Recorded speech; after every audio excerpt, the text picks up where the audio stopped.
guys, what can I get started for you today? Bananas away, regular? And I'll have the rip berry, but can I get vanilla oat milk and I'll add spinach and ginger? And can I substitute the raspberries for strawberries? Also add the chia and hemp seed, and definitely have the power booster and the collagen booster. And can I get that blended twice? Wow. For Alicia, custom chaos? One of a kind. You're one of a kind. Booster juice, freshly made, your way. Hello, curling fans, and welcome to the Saville Community Sports Center on the campus of the U of A in Edmonton. It's the finals of the Saville Grand Prix. We had 24 teams start this weekend, and we're down to just 2. So we have Youbeen Park versus Kaitlyn Laws. I'm Dave Schmel, along with Sean Joyce, Connor Sims on the production, and Sean's been a great weekend of curling. It has been, it's been some outstanding shots, some outstanding games. I did want to point out one thing, given that you're from south of the border, when you say U of A, you do have to understand that is University of Alberta. It's a capital letter A. It's not U of EH. We're never sure what you people believe from south of the border. Oh, I believe it's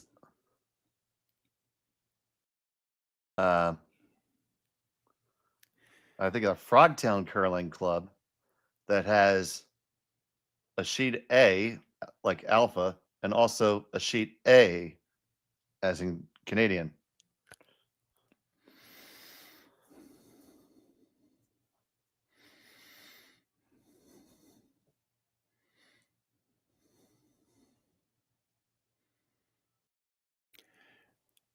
We're going to have some different camera views this game. Of course, we got access to all of them. And I do think they were having trouble with a couple of them earlier on.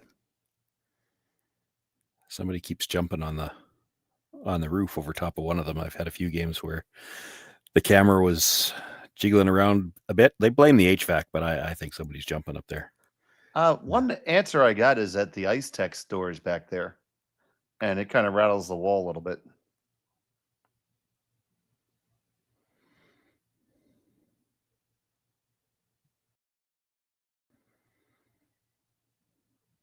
So thank you, everyone joining us here on YouTube. Well, first stone of the end came deep, so that gave the Laws team a chance to play the corner guard. Now we've got a corner and a center, and we're still not through the first 5 rocks, so we might have some rocks in play here in the first end. Yep, and we have Laws here with the hammer throwing those yellow stones. It's Kristen McCush. Well, that's what our program continues to say. But if you look at the back of her jacket, it says Kristen Gordon. Oh, well, then I stand corrected.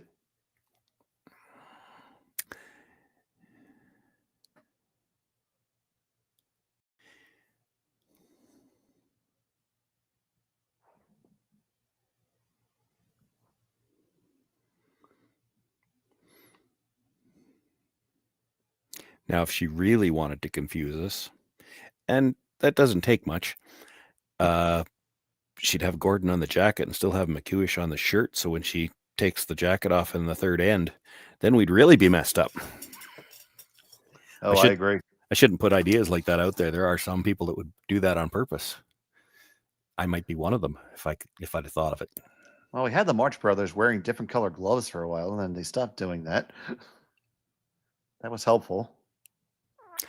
We had another set of twins here in Saskatchewan on the women's side that were playing. They played with Sherry Anderson for a couple of years, but they played on their own through juniors and everything. And the 2 girls, and I think both are married now. I know for sure one is.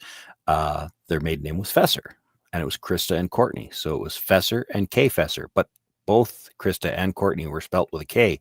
So I'm not sure who they thought they were helping by putting K Fesser on one of the jackets. Maybe made it straight for the 2 of them, but it didn't help anybody else.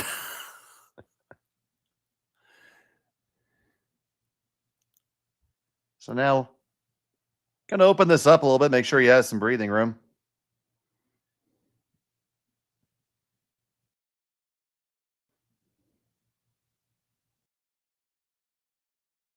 Clears that guard. Park's just going to tap the pile up a little bit, looks like.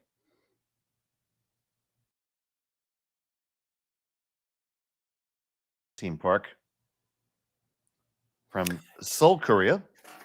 Yeah, she's going to more than tap it with that broom. It wouldn't have made much sense to tap here in the first end. You're either guarding that and let them peel it again, or you make the play in the house and you're trying to get the force. You got to kill that yellow. You want to keep everything away from the corner guard. It'd be tempting here to throw the center. Yeah, that's what they're going to do. You make the play in the rings, and the Laws team has a few chances to hit and roll behind that corner. It's only about a 3.5-foot roll. Now, if you do this too many times, Kaitlyn Laws will ignore it and go for 2 that way. So we've got the cat and mouse game starting already in the first end.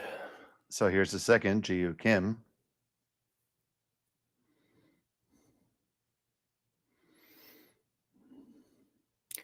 This is a long ways out yet. It does have a long, long way to go.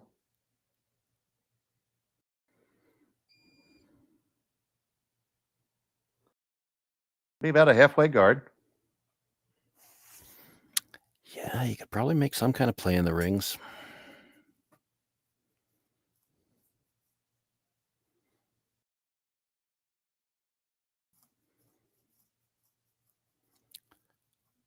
Hard to move it clean by the yellow, so you're not going to want to throw a ton of weight. It's more about get the roll behind the corner, get the red out from in front of the yellow.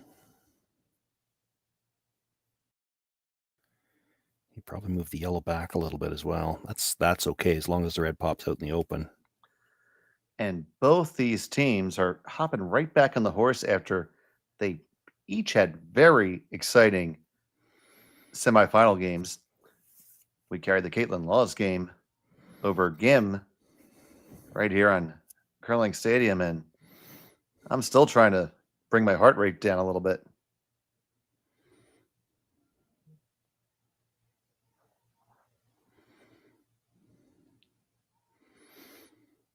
They're on this right away. You don't want to be too close to the nose. That is going to be past the guard, no problem. Wants the roll, though. Going to get the hit, get the roll, keep it moving. Oh, that's a beautiful roll, Sean. Yeah, got it by their own clean and pushed it far enough to sit too. Now, they might have rolled a little too far or too steep because there might be a flat double there.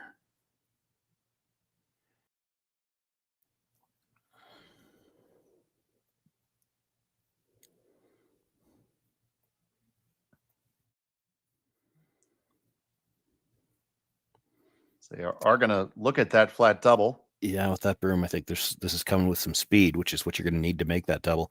Doesn't have to get the second one all the way out, but you'd like to sit 3 off it, so you got to put a shot almost out of the 12-foot. Series Yunche Lee. Yeah, they're trying to get this to curl. She needs to hit this at all. That is straight through the uprights. Yeah. Very unfortunate there. Yeah, it had to be full because the broom was on the rock.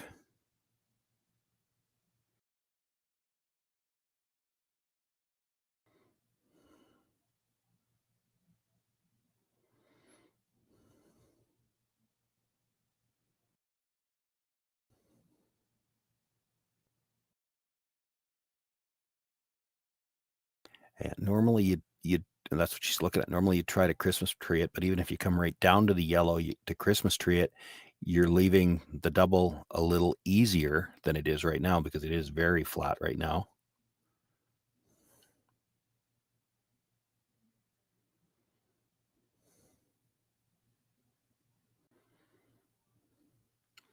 If she's trying to come right down to the face of the yellow like that, you might even be trying to move it back a few inches, just so that then if you have to play the double off the top one, you can't get the triple, and there's a chance that the first one being up a little higher, you saw her glance over her shoulder at that red at the back. There's a possible jam there on the wide one.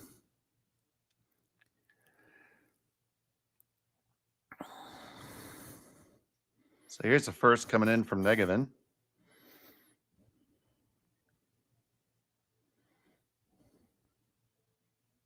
Negavan's been calling the game for Team Laws for each of the last 2 weeks. Yeah, they weren't actually trying to dead bury that, but they'll take it. It's still, I mean, it's tough. A lot of cases you'd play to the open side because you're just trying not to leave a double. Well, there's a double already there. They were trying to take the double away and not leave any kind of a triple. Didn't take the double away, but our shooter's in a good spot where even if the double's made, she's probably shot rock, buried. So three's still going to be alive. So Park's going to have them take on the double again. Well, what she was just talking about, I'm not sure I don't know if she wants the double or the nose hit. The nose hit's not bad because you can't roll underneath again. The yellow's in the way.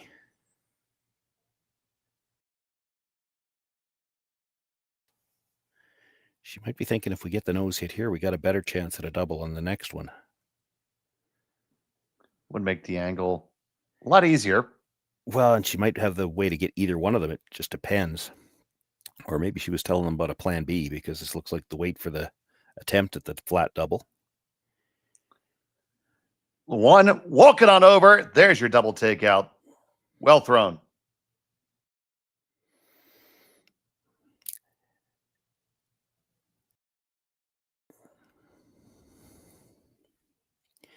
Gets him out of a little trouble for now. You can see the sweep was on early. It actually needed to curl. Could have stood to curl up a little bit at the end. They got the back end of the second rock and that just ever so slightly on the back end of the second rock. That's why it came back a couple of inches after it made contact.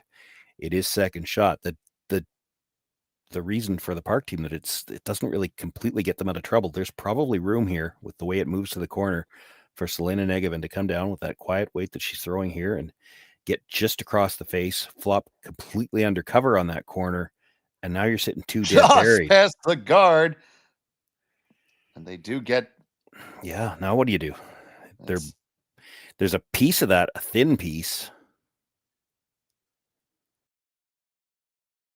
That is buried as well as he could have.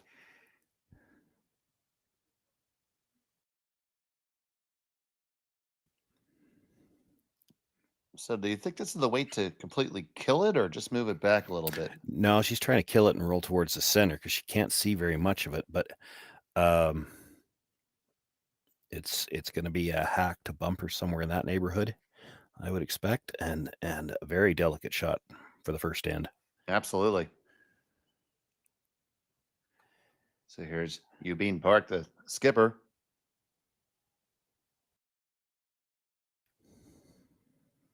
With her first delivery of the final.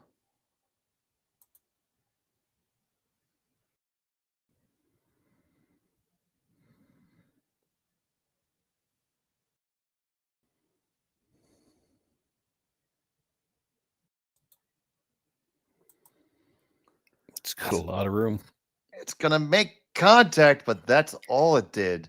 That's arguably worse now because now it is dead buried. So embarrassment of riches right now for Laws. Where do you go?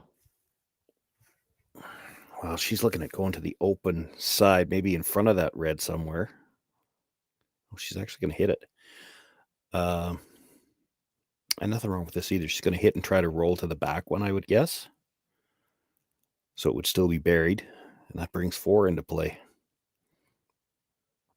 She should be okay back there. As long as you're back there far enough that if they come back to it and make it perfectly, you're still drawing for 3, then I don't have a problem with this. And I think it would be that far back. Going to leave Park with potentially like the only miracle shot being freezing to the nose of the shot rock. Yeah, and even then, without the overhead, I'm not sure she'd be second shot. So it would be a draw for 3. I think there's just enough room to be second, but it is tight.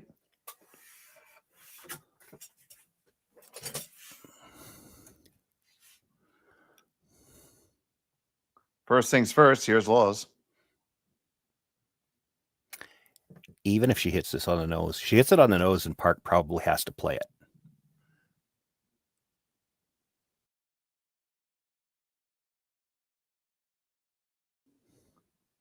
See, the brusher's walking it down. Hit and stick there. I think you have to play it, yeah.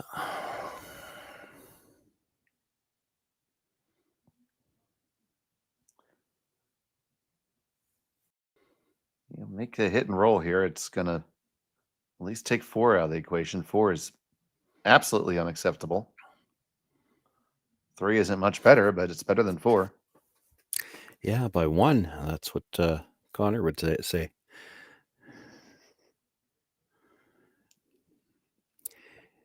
You look at where she's going to be when she makes contact. So the trailing edge of the rock is still going to be ever so slightly in front of the tee line. So as she rolls across, she can probably get this buried. Well, if she wanted to throw more weight, maybe full back 4. With that amount of broom, they're not going to throw this very hard, which means she's got to hit it a little thinner to roll that far, which means she's going to roll a little deeper, but she's probably going to still bite the 4-foot. There's not going to be a ton of room for Kaitlyn Lawes to come after it, but it's a real trick to get this absolutely dead buried. Final stone for Park. This needs to curl by the looks of it. It's going to get there. You get lucky and come up off your own. Well, he did hang around, did kill the rock, but still going to be a draw for 3.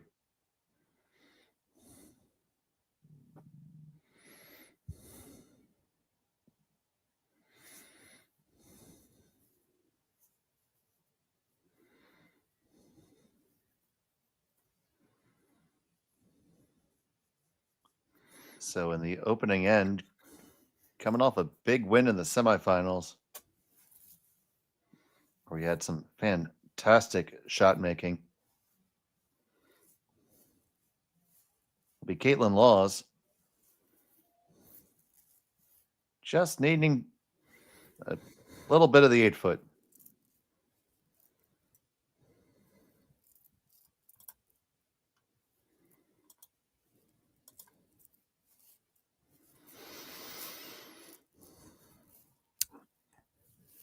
And this is one of the other benefits to having that pregame practice. And in this particular game, because they had to draw for hammer, all of it would have been geared towards the middle. And this was the turn that they played. This was the side of the sheet they were playing. Or, pardon me, this was the shot she played for her draw. So that would have been going the other direction. But so much of the path to the draw to the button is still broken down, at least. Final stone of the first end.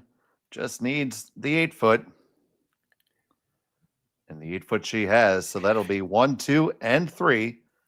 Good start for Kaitlyn Lawes. Park will have the hammer when we come back from Saville right after this. Hey Ben, what's the Aztec Safety online e-learning website again?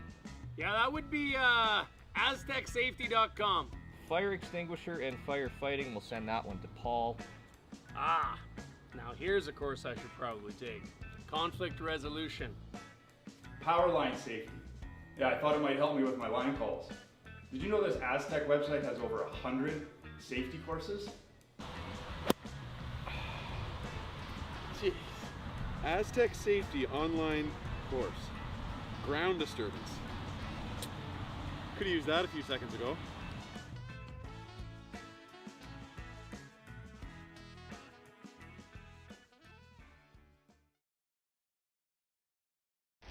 The 2025-2026 Grand Slam of Curling schedule is out, with big events happening all over Canada, like the Masters heading to London in September, the Tour Challenge from Nisku this October, the Canadian Open from Saskatoon in December, and the Players' Championship from Steinbeck coming in January.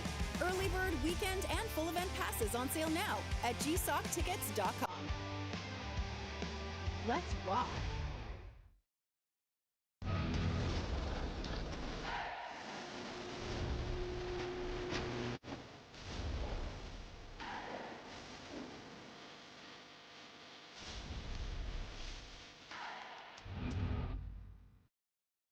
Live curling rocks, and this November the best in the world are coming to Tahoe. Get your seats now at gsocktickets.com. But hurry, early bird pricing ends soon.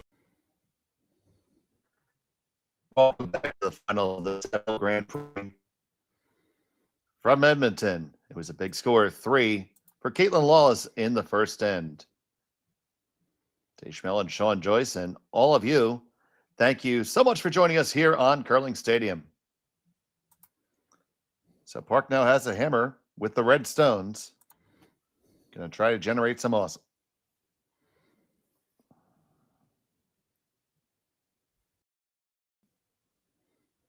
Laws just goes right in with the first one, of course.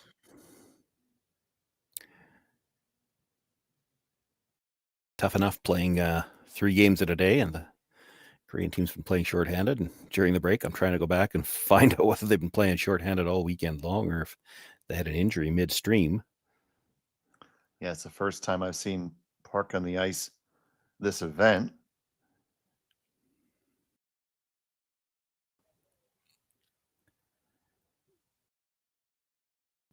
I haven't found all their games yet, but back to yesterday morning, I've still got them, or yesterday afternoon, I've got them shorthanded. You can see the players. I mean, she's here, she's behind the glass, but a lot of these international teams, when That they looks come like over, it picked, and that just made it over the hog line. Oh, we had a little bit of spillage of something. A hydration violation. Mm-hmm.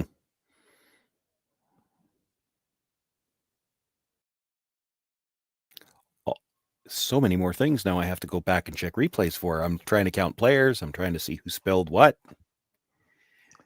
We'll just blame it on Connor. It's much easier. They are wiping it up with a towel, so I'm going to guess it's just water. If it was, valuable scotch, they'd be licking it up rather than you can't waste the good scotch. That great Quentin Tarantino film saying there's a special place for people who waste it.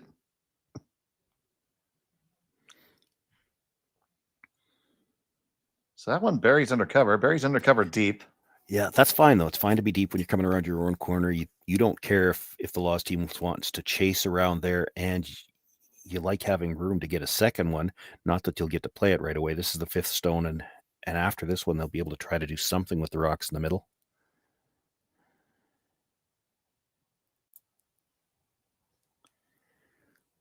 So they're liking the tight one here.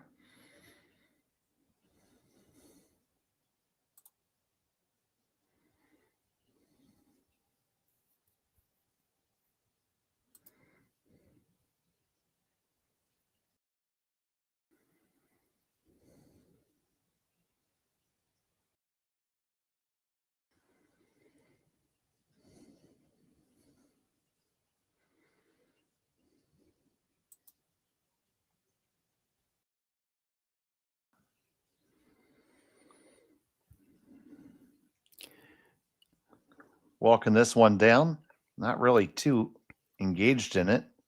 The first one from Peterman. She's trying to lean it in. Gently encouraging. Yeah, it's pretty good. Yeah, got it there. And while we're watching that, I will tell you that over my left shoulder, the plot thickens. I see 4 players on the ice Friday, the Friday night draw.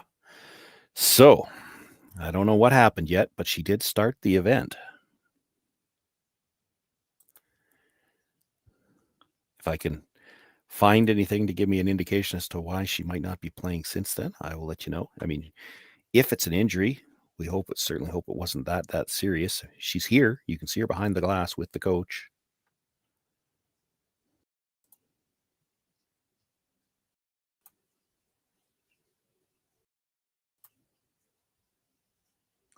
So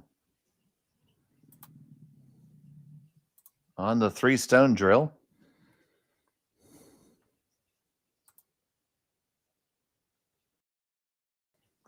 Does look like it's Lee that is not playing. The 3rd. Because that was Kim on the brush there.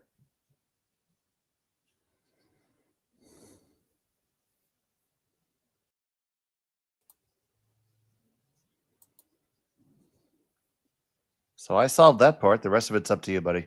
Yeah, I'm still working on it. Of course, I'd seen her in one other game and checking the footage, and it didn't occur to me to go back all the way to the start of that game. I mean, it could have been that game where she got injured. And again, we're just going to you always hope that it's not bad. Well, maybe, I mean, this was Friday night too. Maybe she developed some kind of an illness and she's just out precautionary wise, but yeah, could have a 24-hour deal or 48.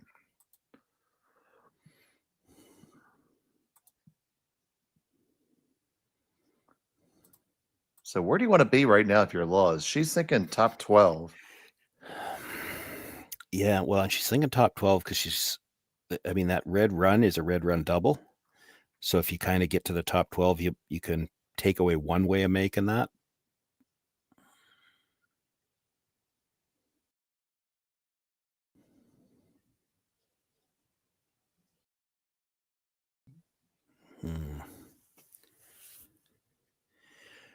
Talking about playing the split off their own to get both under cover. That's you can chalk that up to best result, but toughest shot.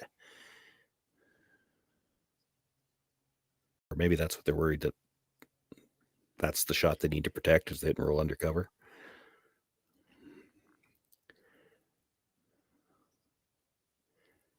It's hard to throw a straight guard on that Yellowstone too, because with the two other guards out there, the really long one and the red, you can't play it from the out turn side, which is the way they'd normally throw it off center guard on that side. They'd come across center. Well, you can't do that. So you have to go really wide if you're going to try to plug the hole.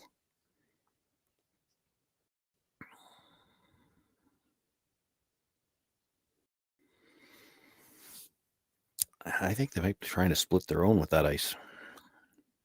Come down with, backline to hack weight, chip the Yellowstone that's in the open, roll behind cover, and that stone that they're going to push is going to come back towards the red.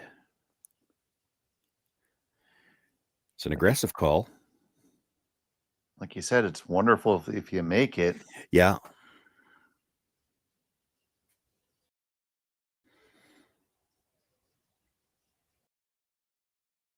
So we're past the high guard. Got to hold it. This is looking to go down the middle. They chip it, and it's going to slide out the back.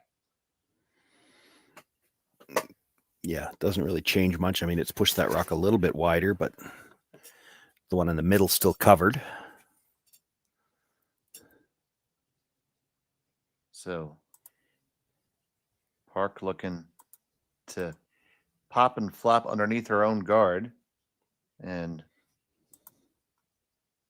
make Laws have to think about this now.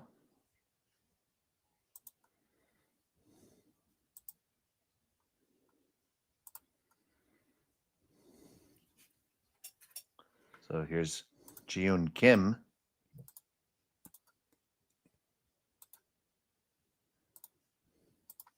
Ready to give this one a toss.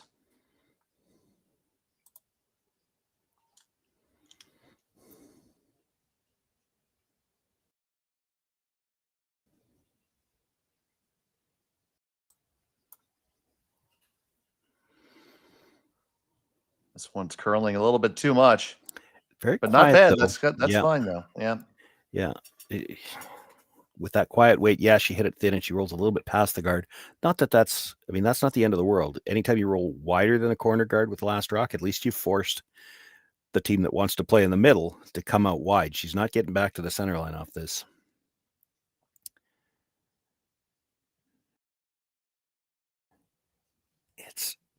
You'd love to make the double. If the guard wasn't there, you'd be playing the double all day.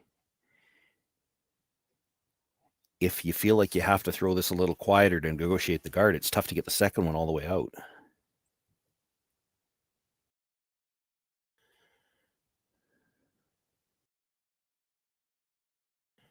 So what's the easier shot, Sean?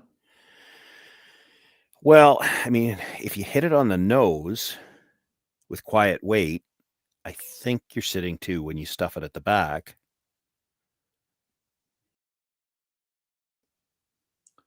This appears to be not the quietest. Well, it's not going to be big weight out No, here. No, it'll be quiet because all the movement's late. Well, even that was maybe more than I expected they were going to be throwing, and you see they've already jumped on from the offside. Yeah, it looks like it got set just a touch, but now look at that turnover and come on in. Yeah, she got a sliver. Yeah, they will move it back, and they lie too. Sliver to the inside, which is for sure enough.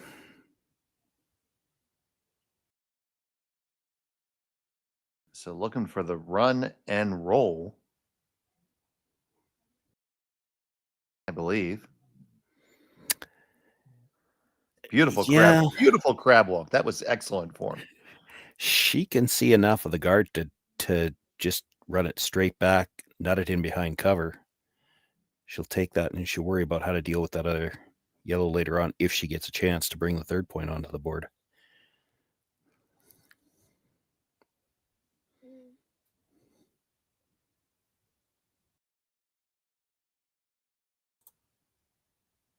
So here's Kim.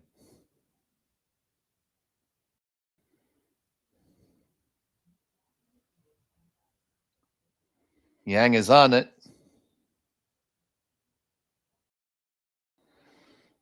Oh, just wicks on the guard, and that's an unfortunate miss.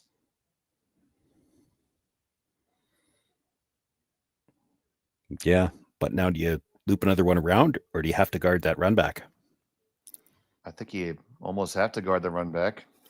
Yeah, maybe. She's got a 3-point lead. She doesn't really want to play any more guards, but if you leave her the run back and she makes it, she's still in pretty good shape to get 2, at least.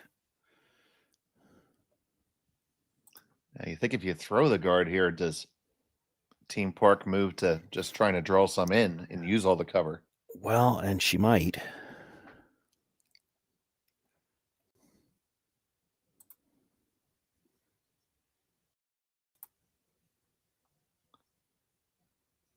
So here's Negavan.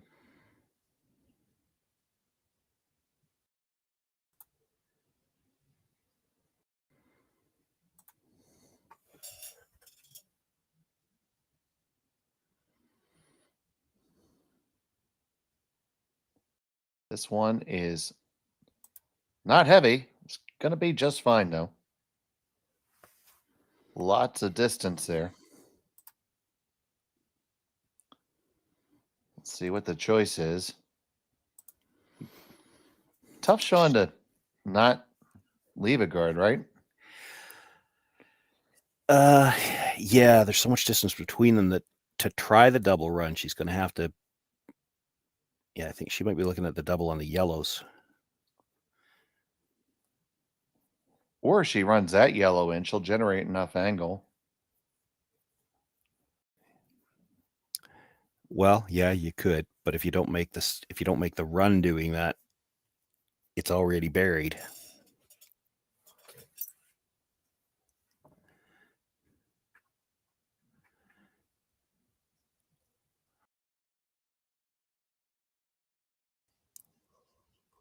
That's whatever is the lesser of two evils.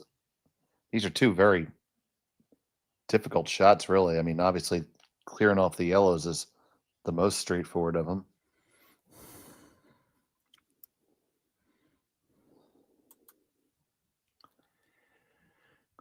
Might be an instance where you try to play it and have them both lined up in your head. Yeah, my suspicion is here that they want to play the double on the yellows, and I think I like it better than to try that long double run. Because there's a couple of things that you get out of that. First of all, it opens up the red run back again, so she's got to cover it. And the way this ice curls, if the long guard's not there, you could probably make a play at the shot stone with quiet weight. So you get rid of these two yellows, and then Kaitlyn Lawes, really, she's got 2 shots she wants to take away. She wants to take away the direct play with quiet weight and the run back, which means, and you could do it with what rock, but it's going to have to be a lot more precise. So they are going to clean them up, spill them all.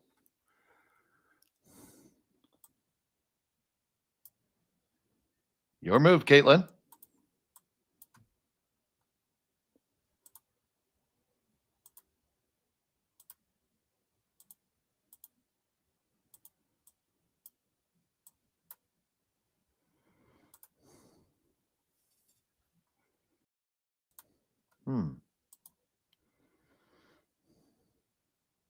Interesting call here, I think, Sean. Well, this is one of the options to try to take both shots away, so you do have to be a little careful. See, having that early 3-shot advantage. But you still have to be careful here. Yeah, well, I mean, you come in to take away the run back as well as take away the direct path. There is a chance you leave the triple. It is tough to take away both shots being well out in front. I think you can, but it's tough.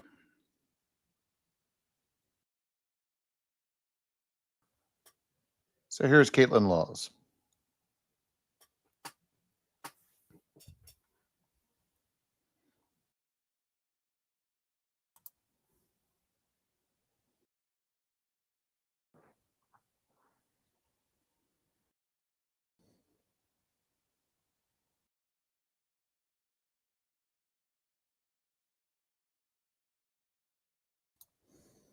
And it's going to come all the way down to the nose. That actually worked out okay because there's no triple off that. And even if you run the redstone back and nut it, which is the best result for you, you're not shot rock.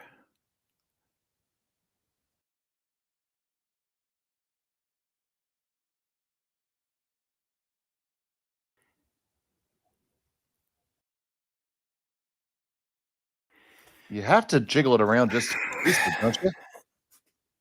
Yeah, I'm not seeing anything good happening from this turn with a draw. You might still have to play the run. You could try the run double, not the double in the middle, coming off that one in the 8-foot onto the one at the side. And then hopefully your shooter rolls off just far enough that you can see the rock in the rings.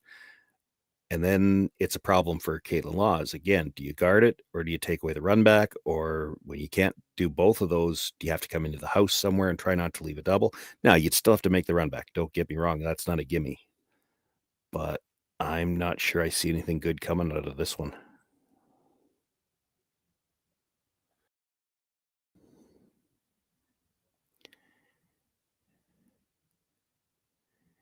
This to me looks like you're playing a pretty difficult shot just to leave something that's relatively simple if you make it.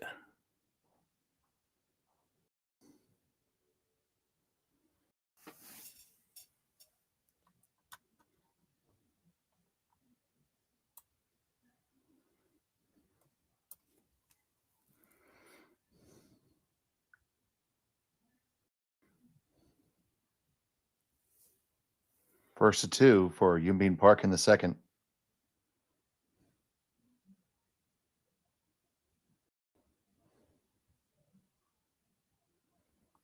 Not even touching it, Sean.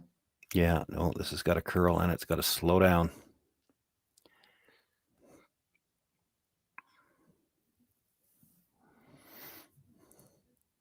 Well, it is stone number 2. Yeah. Let's cut the damages. It probably means that Kaitlyn has to make a play towards it, which is going to leave the shot in the middle.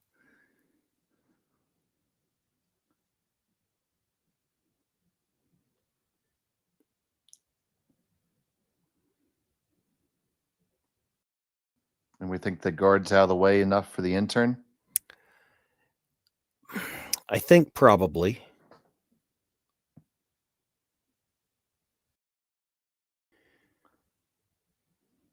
Because from what we've been seeing, that's about where the break point is. So I'd agree with you.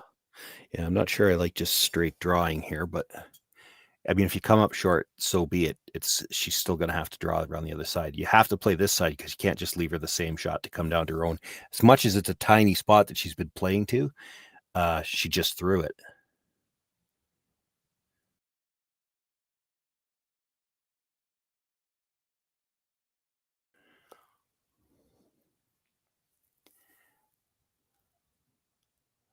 Oh, that question might have been. I wasn't sure what they were talking about on the yellows, but if you don't kill it, if you just stay on the T line, can she see enough of the yellow? I don't think she can to make the triple, because if you don't kill the red one, if you end up sitting right basically where she's got the broom tapped down, if you could hit the center line side of the top yellow, it's possible all 3 yellows go around that red, but I don't think there's any way you're holding the shooter with that. I don't think they could see enough of the top one. She's going to hit the back one, though. I like this call better anyway. she's still got the same draw if she wants to play it, but she's got no backing. Yeah. And it is playing to a very small piece of the forefoot. I'm not even sure positive that she can get enough forefoot to score around that side. I kind of get why she was playing it on that one. You play it on that one, and you know that Kaitlyn has to do something with that rock, so you've got the bigger path to the button. You got more forefoot to try to score in with your last one. As long as you were close on the first one, you were always going to have more room on the second one. But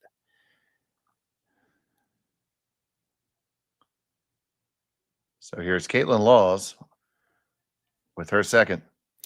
doesn't need to stay, certainly doesn't want to stay right there. She's going to want to roll broomside. And big broomside if possible.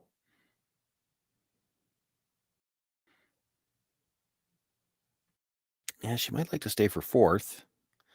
She won't be heartbroken that she didn't, but Yeah, for my cup of coffee, wow. I still don't like this. I mean, you're drawing to such a small piece of the forefoot. Look at the hack end. Can you see enough by the yellow to get half a rock into the forefoot if you're right on the tee line? And then look at where the shot stone is. It's half a rock in the forefoot. So it's just debatable from this side whether or not she can even get enough of the forefoot to score. She must feel that corner guard's in the way. It's certainly close. Or she just really likes her out turn, and you can laugh about that. But there are some players that they're just so much more comfortable with one turn over the other. That's a real thing.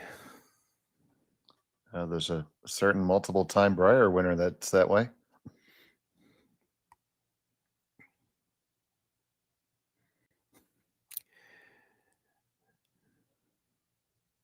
Okay. The line's pretty close here. It's gonna just needs to stop. stop. Does it stop? Final stone. Is it good enough? Now it cuts it down to it might be good enough. That's really close, Sean. It is, and we've talked about this for 2 weeks now. When you get a yellow rock and a yellow ring, it's always there's that little bit of an optical illusion. Makes it tougher to tell for us. I think we're going right to a measure here. I think red is good enough there. All right, the polls are open. Get your votes in.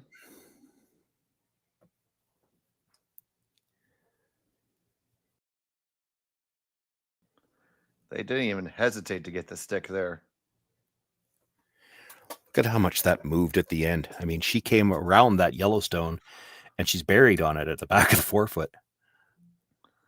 All right, see if we can get eyeballs on this. Look at that great camera work.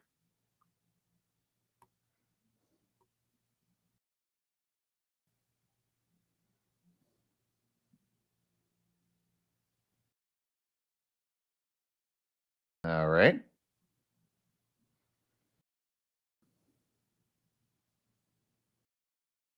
It is red. So Park makes that heroic draw to hang around here. We'll be back after this.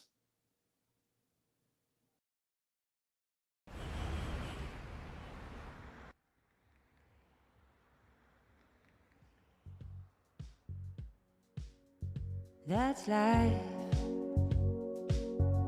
That's what all the people say.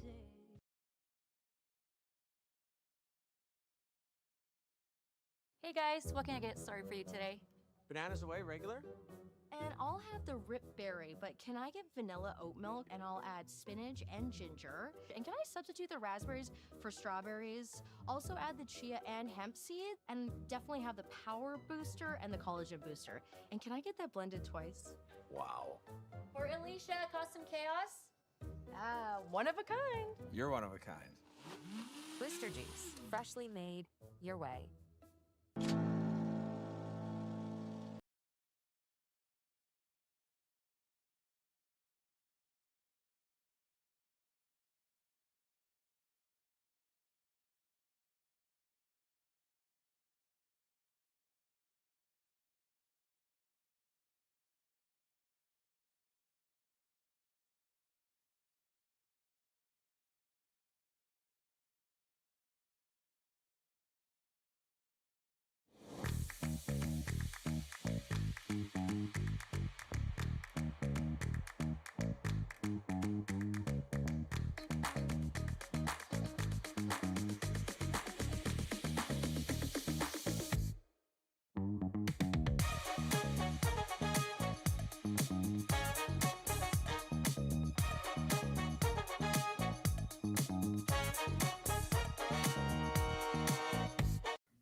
welcome back, and really an early game saver there for Park, Sean.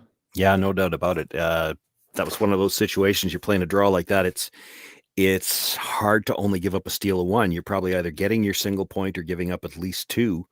And a couple of things about it. First of all, great draw, but also look how much that, if we're the end of the third day after these rocks were conditioned, look how much that finished. I mean, she came by that stone half in the forefoot at the top, and at the back of the forefoot, she's dead buried.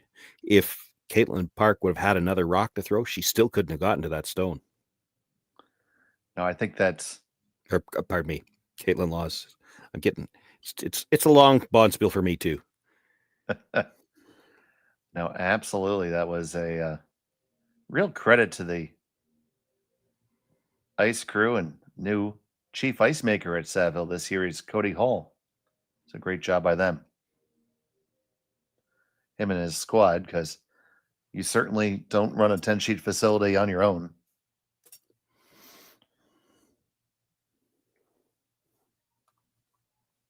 And if you did, you probably would need some sun lamps or something, because you'd never be outside.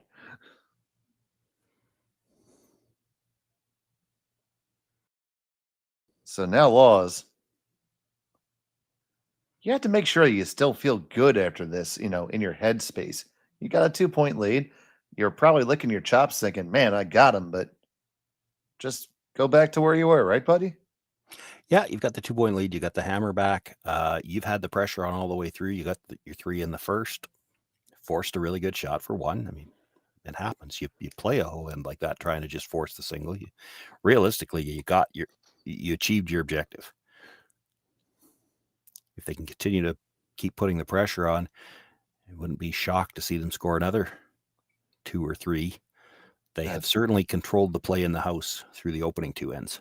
Talking about the curl, you saw the broom all the way out in the edge of the 12 for this shot.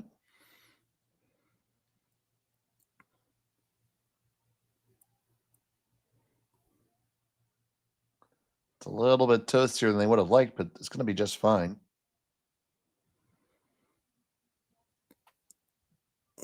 Yeah, I think she got to the inside of it a slight bit. She did, so that it's angled for the yellow to go by the red deeper in the house. But that was the 5th stone. Time to peel the guard. Make you feel more at home. Time to make the donuts.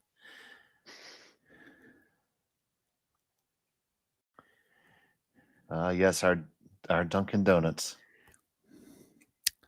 I don't know that we ever had that chain in Canada, but we've seen the commercials. Okay. What was the guy's name? Did they give his name? Oh, yeah. His name is Fred. Fred was the guy who made the donuts.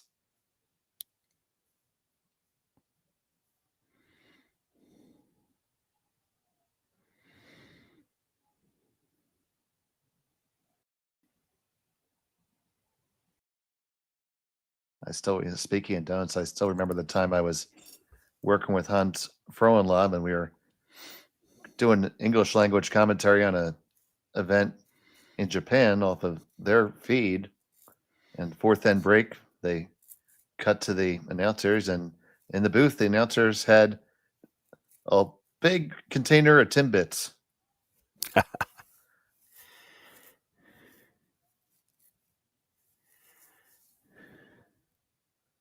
Don't know if Tim Hortons has any locations in Japan. Now I will have to investigate that.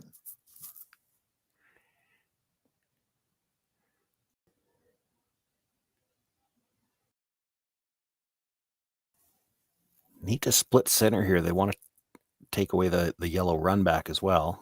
I think that'll be good. That does look pretty good indeed. Yep. You see that setup there in the long shot. Left themselves the outside of the red that they could run in and kill the 2 yellows later. It's not the most urgent shot for them to play, but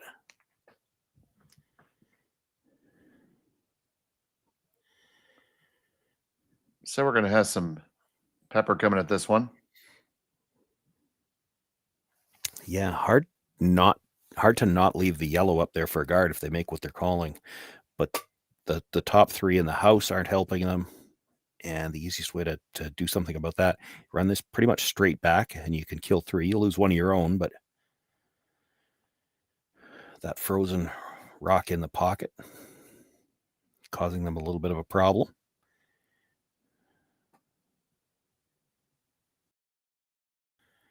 So on the way from Peterman.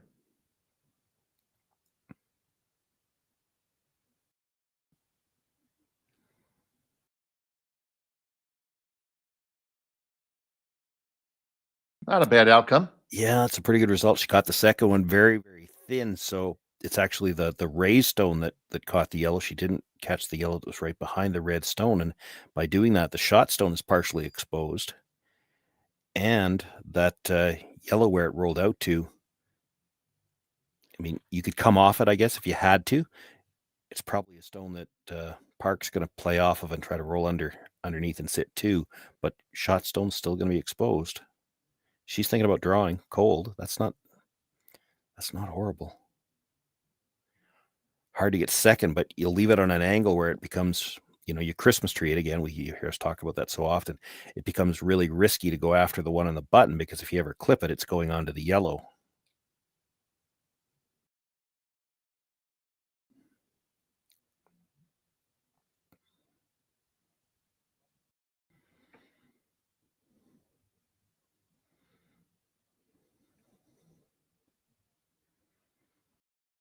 So which of those 4 choices do you like? I don't mind this. If you were sure you could get to the inside of the open yellow and flop under cover, I like that too, because it would be up a little higher. Yes, they're going to make the play on shot rock, and you expect them to make it, but you could still be buried.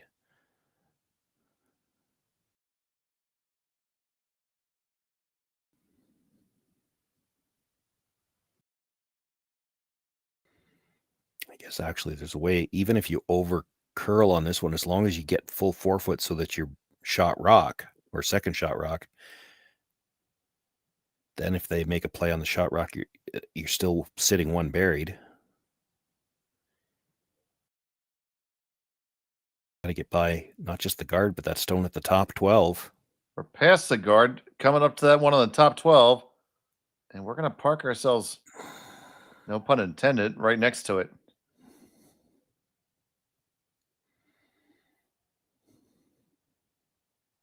There we go. Megan Edwards, super fan here, tells us there's Tim Hortons in China, Singapore, Indonesia, and Malaysia.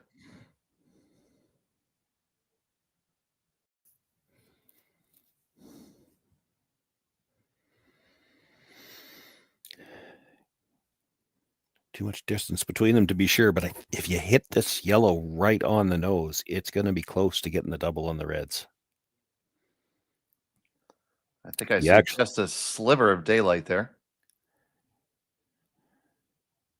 Marcel was trying to see if he could see a sliver of daylight. Playing it from the intern. If anything, you want to just ever so slightly come across the face. I think if you're trying to get them both. Now straight back will get the top red one, and that's the critical stone. But so here from Negavan, we haven't touched this one yet. It's just going to be a straight peel. Just given the way that was thrown, maybe that was what they decided to call at the end. There's nothing wrong with that when you're up 2.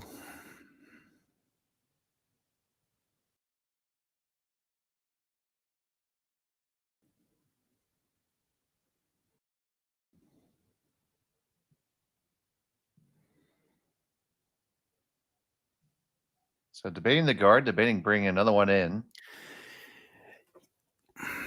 Well, I don't think she's looking at bringing one in. I think she's worried about what the options are. Like Laws has 2 ways to double that stone off the button. She can run the yellow in. She can run the red in.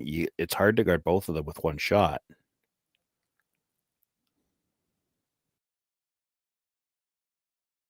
Talking about running the red onto the yellow. She'd roll off. She'd sit 3 in the rings, but only sitting 1 shot, and it might not be buried after that. You need that red to spin back to cover the shot rock.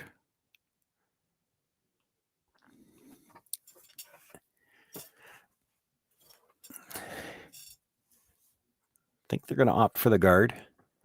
The one that I didn't see them talk about, and she did talk about the yellow on the side, but you could, if you wanted to play aggressively right now, try to corner freeze on that yellow stone in the 4 foot. And then if she does make the little run in, you could come off your own, the frozen stone. You have to make it, but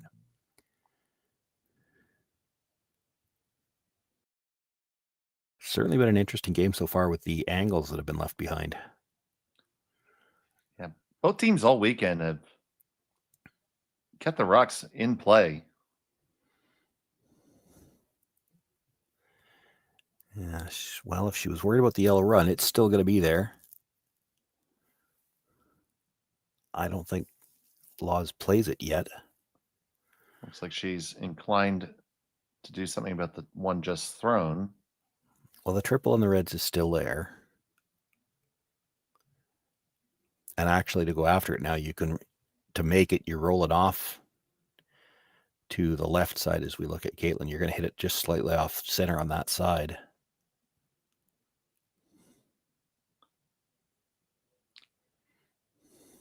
Well, they got a little something to talk about, a little something to figure out.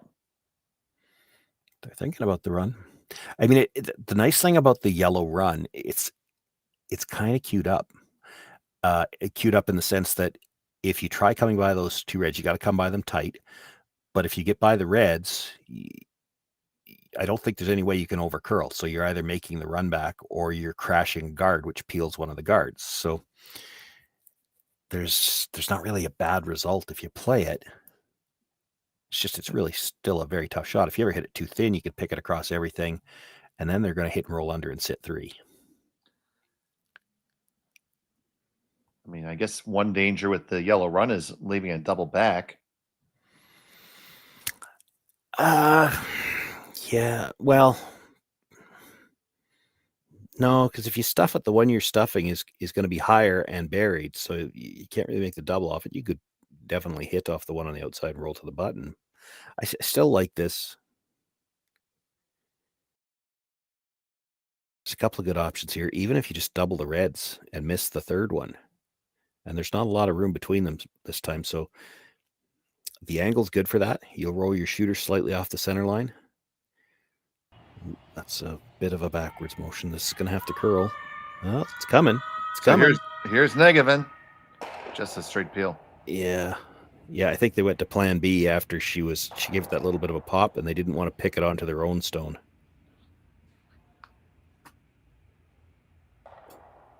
So second verse, same as the first. Well, at some point in time, they were always going to have to make a play in the rings. So the question is, do you play it as the hit and roll, or do you play the freeze?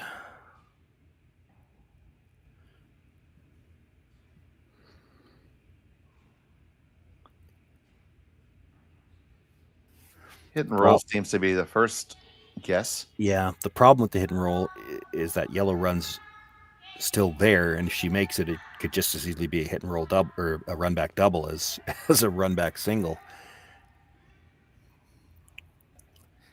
This might be one where when you roll in, you don't want to roll in very far. Just get about a quarter of it underneath.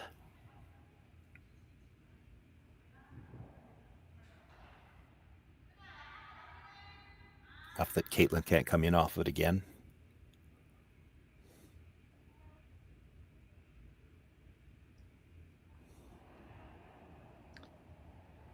Parks first of the third.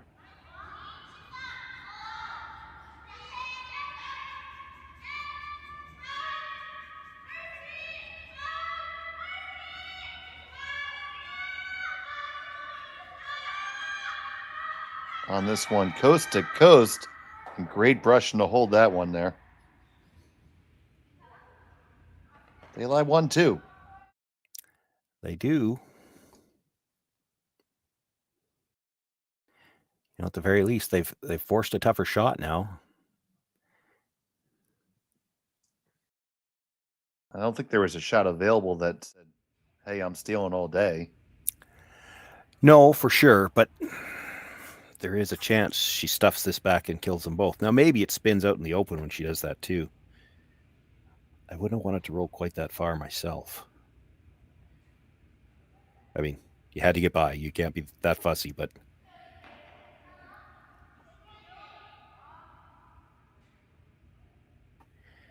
the one that just rolled over is a little bit higher, so if she touches it first onto the second one, it may well spin out into the open.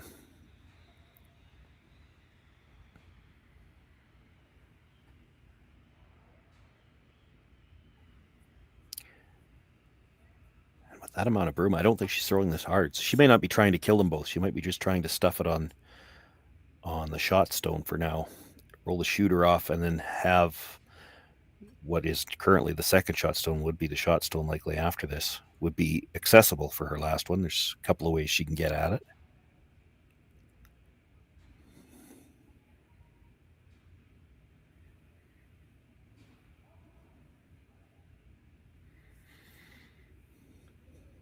So here's Kaitlyn Laws from Winnipeg,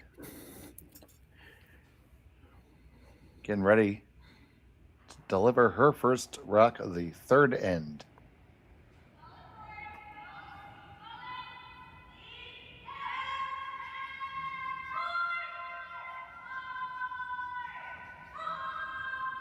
This is very tight to the guard, very tight to the guard, very tight to the guard.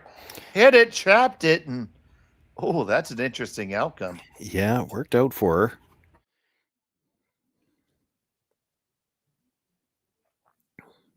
You see him on it coast to coast there. Yeah, just the little redirect off that stone on the red, because she needed to be slightly on the outside of the yellow anyway, so it gave her the right angle to push the yellow back, and the bonus is it gets that red off the top of the yellow stone a little bit. Park could make a play to get it out of there, but hard not to leave a double back. Now, it's still just going to be for one. The easiest double is to come off her own shot stone into the side of the yellow and kick it all the way across.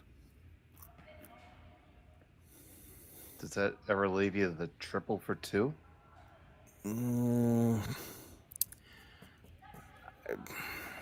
I can't imagine I mean, triple to stay, I don't think so.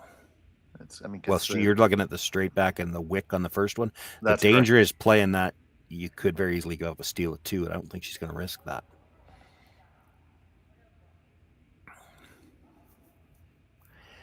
I think what they're looking at is could you make the run on the red straight push back now, push the yellow right through the port of the two yellows, sit three. The problem is you're rolling off, so she's still going to have. You got to be careful. You got to leave it a few years in play. Yeah, well, there's no way to get rid of it. There's no way to take every shot away. Yeah. Actually, if you run this, so she's looking at, where's my telestrator, Jerry? Where's my telestrator? If you run the red back, stuff it on the yellow in the forefoot, shooter's going to roll over a little bit. I guess you're probably sitting four, but three in the forefoot, those are the ones that matter. And I'm not sure, like the shot rock, the one that's currently biting the button, or what would be the shot rock if you make this little run, if you hit it on the nose, I'm not sure you'd be shot rock. I don't know if you'd be shot rock again. If you hit the one on the, trust me, I'm circling it, there's just no telestrator. If you hit the one, the redstone that's biting the button on the nose, I'm not sure that your shooter would beat out the one that's at the back of the forefoot. It'd be close. We might have another measure coming if these two shots are made like that.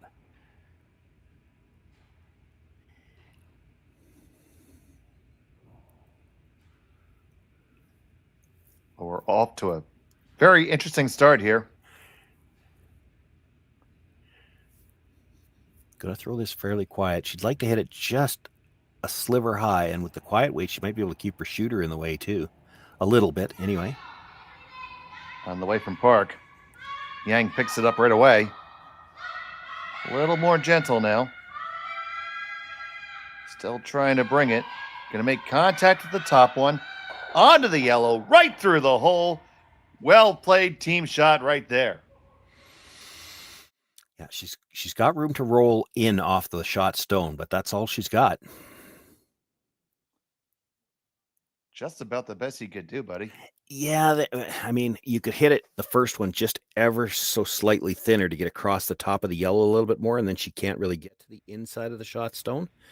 But, you do that, you're not covering it at the top, although, she can't really hit that stone and get shot rock. Yeah, needed to hit it just a sliver thinner, go across the top of the second, or the shot stone a bit, just to cover that. It's I still think she's got to get to the inside. I'm not sure she shot rock with a nose hit.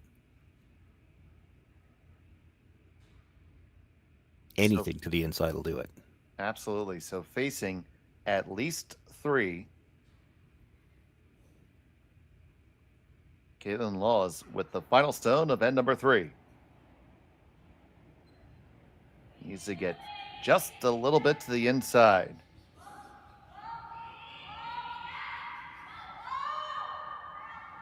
Now trying to carve it over just a touch. It is coming over. It's going to be on the inside.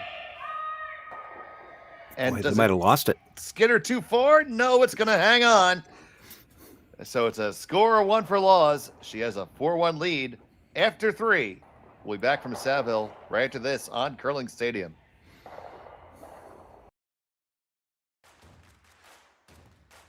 Imagine being able to stream every curling game from every sheet from any event, be it your Wednesday league game, bonspiel, or corporate event.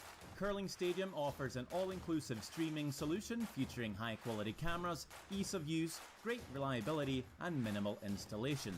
Offering your sponsors customizable ad space on your streamed curling games and being able to sell video packages to your corporate events for increased revenue. With Curling Stadium, you can stream to any device, be it your mobile phone, tablet, or computer. Push the feed to your desired platform, be it Facebook, YouTube, or any other social media. Curling Stadium is simply the way forward. Where it's commonplace in other sports to televise every game, we want to do the same. Curling is a global sport, and it's time it gets the coverage it needs. Make your curling club the next Curling Stadium. The rock faces around Lake Tahoe are legendary. But this fall, new ones will emerge in the Tahoe Basin. Homan, Mowat, Gushu, and more.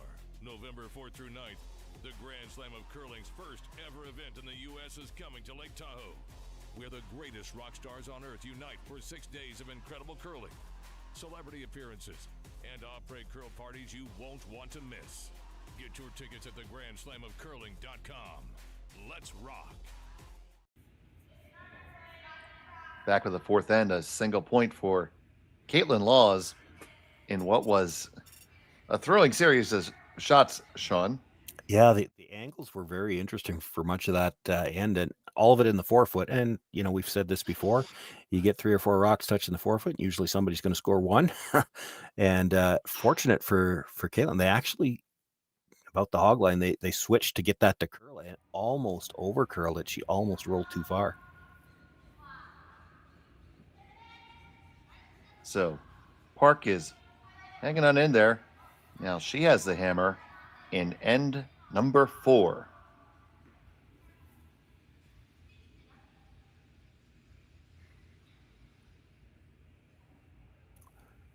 Well, and for the Park team, at least they finally had some pressure on.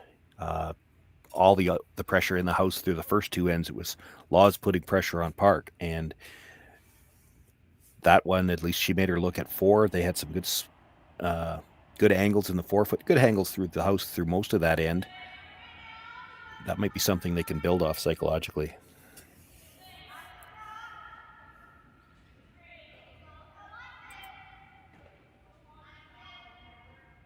So the guard coming up.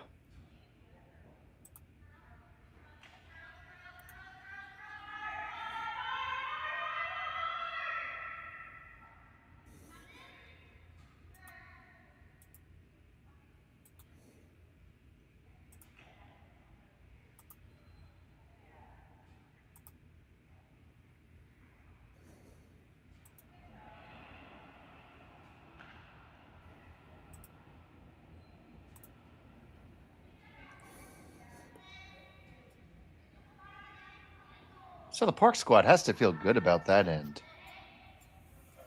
Really fighting through, making good shots. Yeah, and they're going after it here in the 4th. They're throwing the double corners, opposite sides. Game on, let's go. Yeah.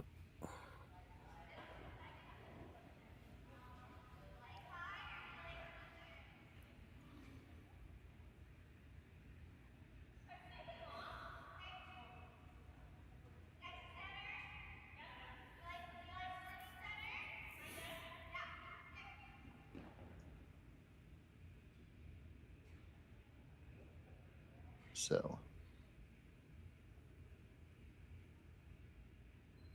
Here comes Peterman.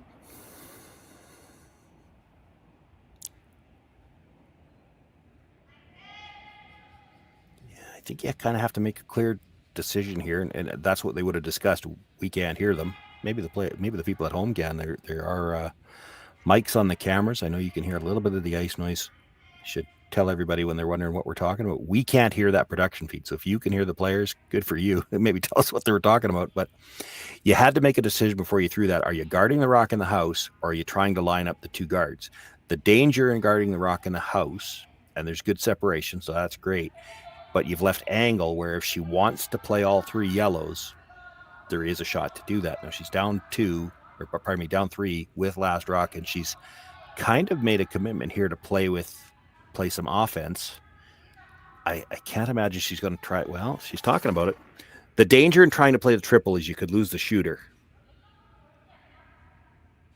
And if you ever happen to peel just one guard and lose the shooter, then Kaitlyn Laws gets to decide, are we going to let them play the end they want, or are we going to peel a guard?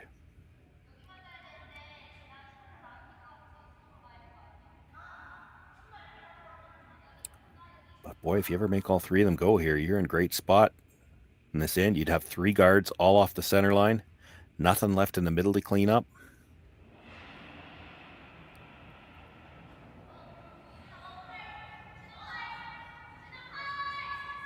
This one coming with a good amount of pace.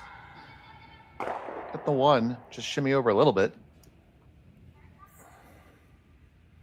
Yeah, it didn't really open anything up, though.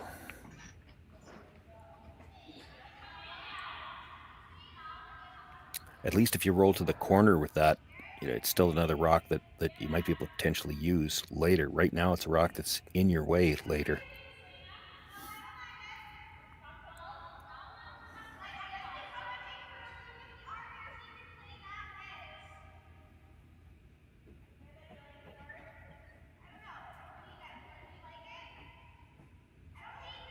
Choices here for the Laws team, really. It's either you're peeling a corner guard or you're trying to come into the house and put more pressure on. Because the corner guards are on opposite sides, you can't really peel both of them. So all the discussion is about putting the pressure on in the middle, and I like that. Attempting to come in, that last suggestion might be that they're going to throw another guard on the center line. And you certainly can. Nothing wrong with this. I mean, Park's got to play some double peels. You've got her wasting rocks out front. She's got no chance to set up offense. You do this as long as you can.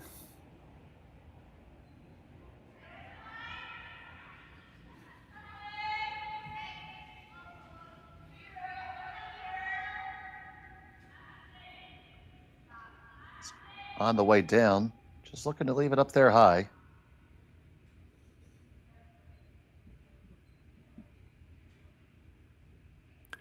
That took a hard move at the end. She could probably get at shot rock if she wanted to.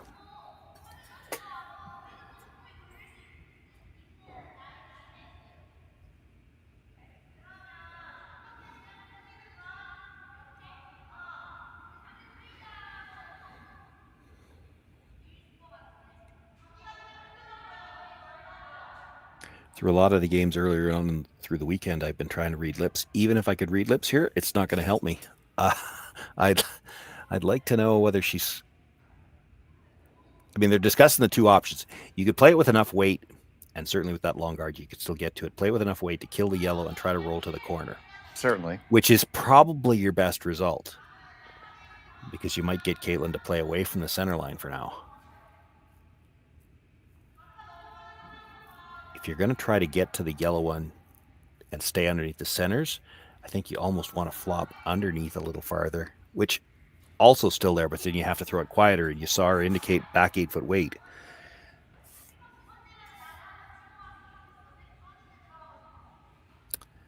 I still don't think they're set. They're still talking about both shots. If you're trying to roll all the way behind the corner, you have to throw hack, because that's a long roll.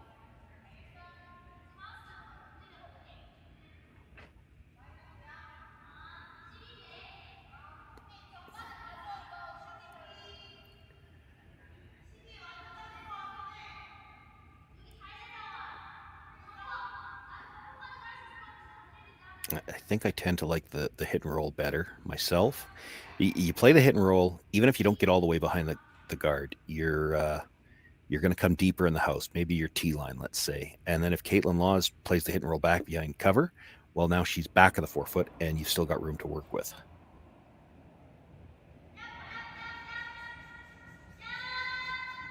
That does not look heavy. They are pounding it hard. It's going to be on the top guard. Unforced error. Yeah, I mean, it moved the guard. It's not the end of the world. But didn't come very close to giving themselves a chance to make the shot there.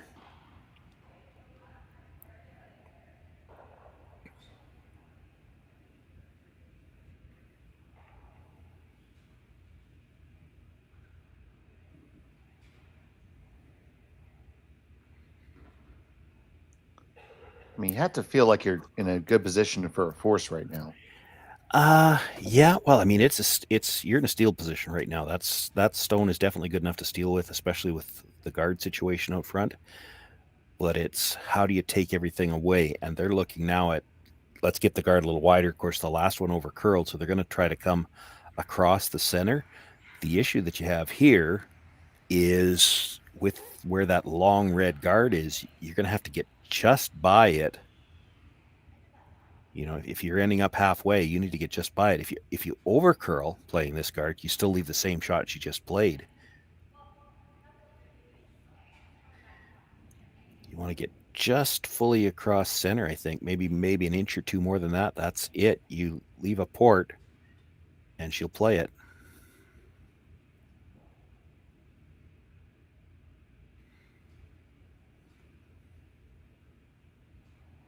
So Negevin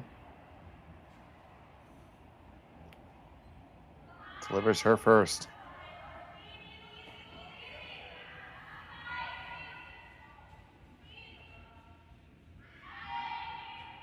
Still all over the red. It's coming over now. It's off of it. Now they need it to stop before it leaves the port. That's what I mean about how hard those rocks curl. That ended up in a perfect spot. It's a very patient call, very disciplined call. Yeah, it's hard on the nerves to watch the line on a shot like that. She almost hits the red guard and then still almost over curls. Like they just walk at the end. And that's what they saw with the one previous. They actually were hoping it would stop, and it over curled, gave the park team a chance to play the quiet weight. Now they crashed, but the opportunity was there. So here's Kim. That's all right. I was going to say that's why you've seen all weekend long when the teams are trying to get a guard just a little bit off the center line, they're coming across center to do it because you just can't stop them from curling as they're coming into the middle at the end. So. Sometimes I feel like that's almost easier, but that's just me. Oh, almost got a bonus on the way by. Nice shot, though. Still a pretty good shot. She moved both guards.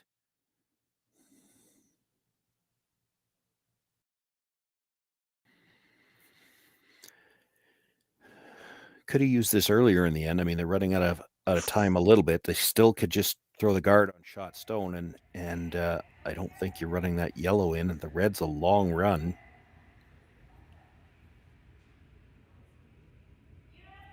Would have to channel Inji Gim, who made in the semifinal about a 17-foot angle raise,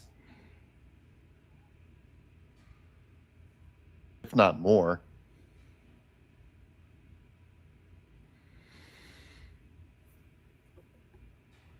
Probably one of the best shots I've seen all season thus far. Negavin's going to look for a nice one here. She'd probably like to just touch the center line here. Even if you split it, you're okay.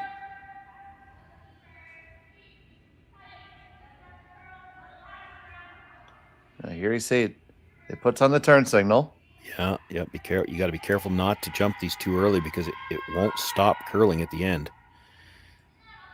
Well, that's really well managed. That's a good shot. So she's going to play one of them. It's just debating which one. Yeah. Well, I don't think she's debating which one she's looking at. There's a couple of ways this red. can work out. She's running the red. If ideally they want to get it right to the yellow stone that's in the top of the 4-foot, but if the miss on this one is hit the first one a little bit thin and get the double peel. And what I can't tell from that camera angle, and this would not be the best of luck, is there room to make the hit on the red and put it between the two yellows without touching either one of them? And it might be. Well, here it comes down from Kim. Needs to come up a little bit. It's going to be on the top one just thrown. Still not bad. Yeah, no, that's fine. It's really hard on this ice with these rocks and the late finish to guard that stone with one rock. You've got to come tighter for sure, and then there might be a run through available. So there you see the smattering of guards. But lots of room in the middle. You've pretty much got to be dead lined up to it now. They're talking about splitting the line, but I think that leaves the port on the out-turn side.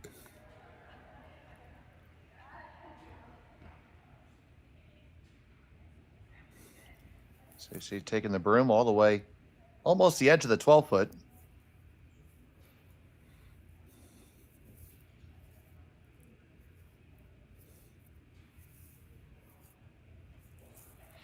Kaitlyn Laws with her first.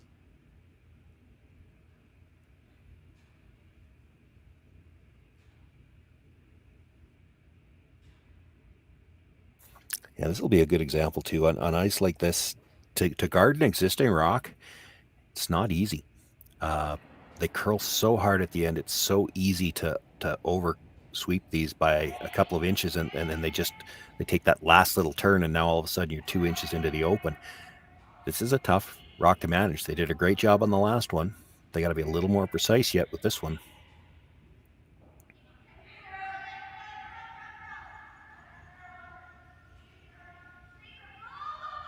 Good thing it's a little bit heavy because it needed that extra time to curl. Yeah, left the port though.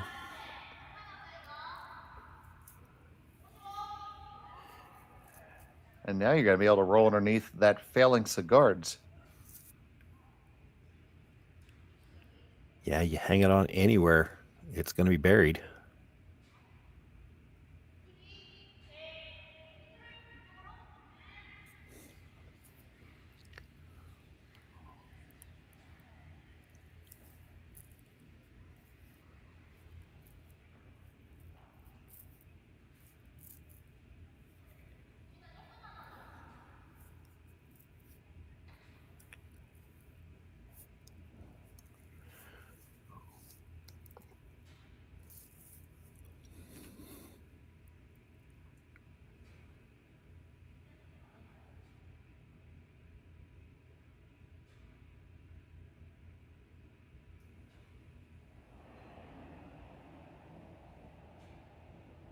So Park with the takeout, trying to get a little roll underneath cover. Off and on. Pretty close. Gotta get past the guard. Oh, no. Now Oh, did he spin it under? Spin it under. Ooh.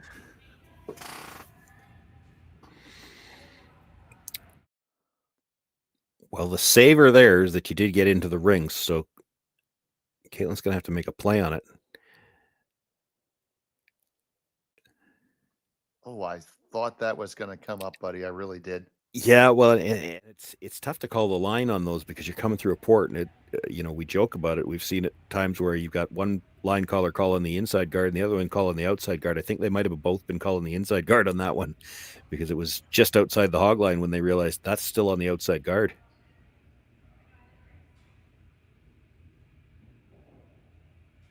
So as mentioned, Laws is going to make a play on the rock just thrown. Can't leave it out there. No, she's got to roll into the rings to sit two. If she hits it right on the nose, it's a blank, or at least an attempt for the blank. Even if she gets the roll into the top of the 12-foot, because the back end of her stone won't be in, there might be a chance to play the double for the blank.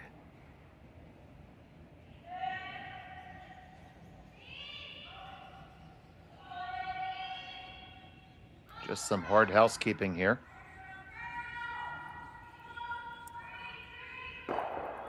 gonna get it and roll on in. So it will be the force. Yeah, she's got the same shot to try to score one. Or she could play the over-the-top double to try to blank.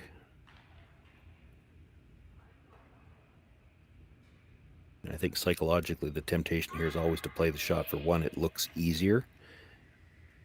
But I think that's a... it's not easy by any means. We just saw it. Mm-hmm. But I think, if you throw the double, there's a good chance of leaving the shooter anyway. Well, you're going over the top, I think, to make the double. So you're rolling out. You're talking about straight back. You're scoring one if you go straight back. I'm thinking if you're playing the double, you're playing it over the top and roll the shooter out. But then there's danger. You don't hit the second rock at all when you're playing it like that.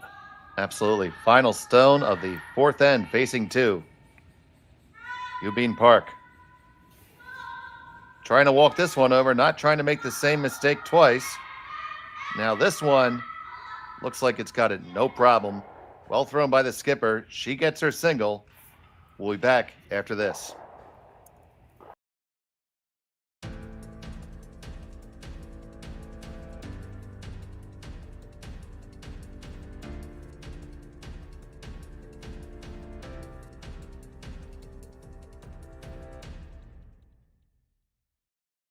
For over 20 years, the Sandra Schmirler Foundation has granted more than $9 million to hospitals across Canada for life-saving equipment for premature and critically ill babies. In the past 4 years alone, $4 million has been granted thanks to the curling community's incredible generosity.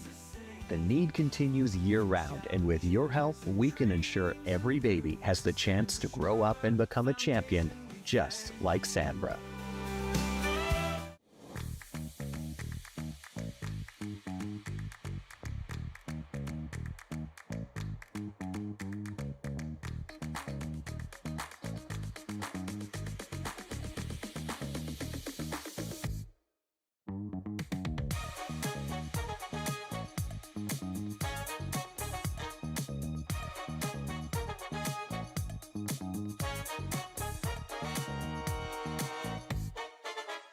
Welcome to the RockShop.net, the official store for the Grand Slam of curling.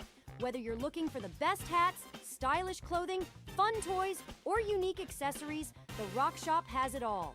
Shop online anytime at the RockShop.net for exclusive Grand Slam of curling gear, or come see us in person at your next event. The RockShop.net, where fans find their favorite curling gear. Live curling rocks. And this November, the best in the world are coming to Tahoe. Get your seats now at gsoctickets.com. But hurry, early bird pricing ends soon.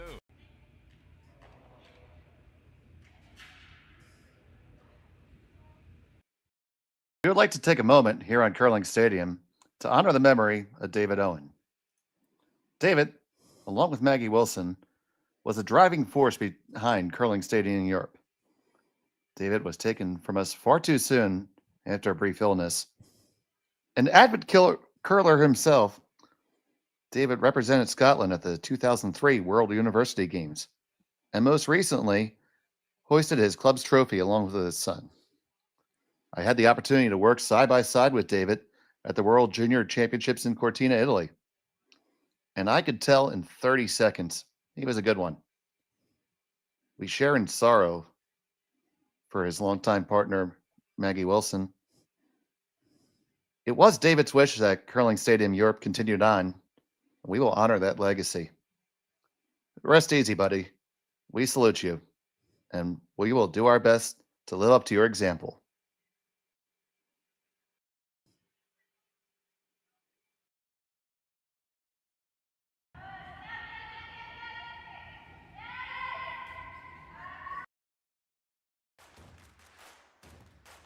Imagine being able to stream every curling game from every sheet from any event, be it your Wednesday league game, bonspiel, or corporate event. Curling Stadium offers an all-inclusive streaming solution featuring high-quality cameras, ease of use, great reliability, and minimal installation. Offering your sponsors customizable ad space on your streamed curling games and being able to sell video packages to your corporate events for increased revenue.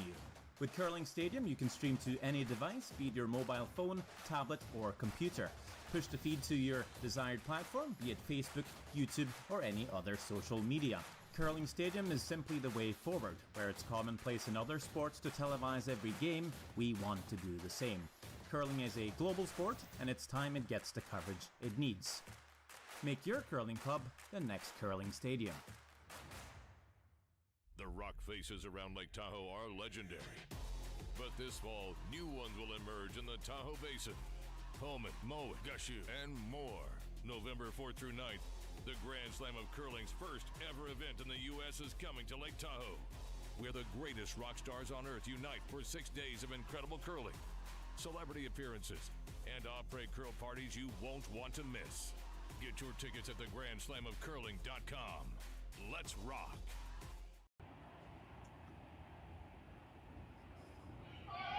And welcome back to the finals of the Saville Grand Prix from the Saville Community Sports Center in Edmonton, Alberta.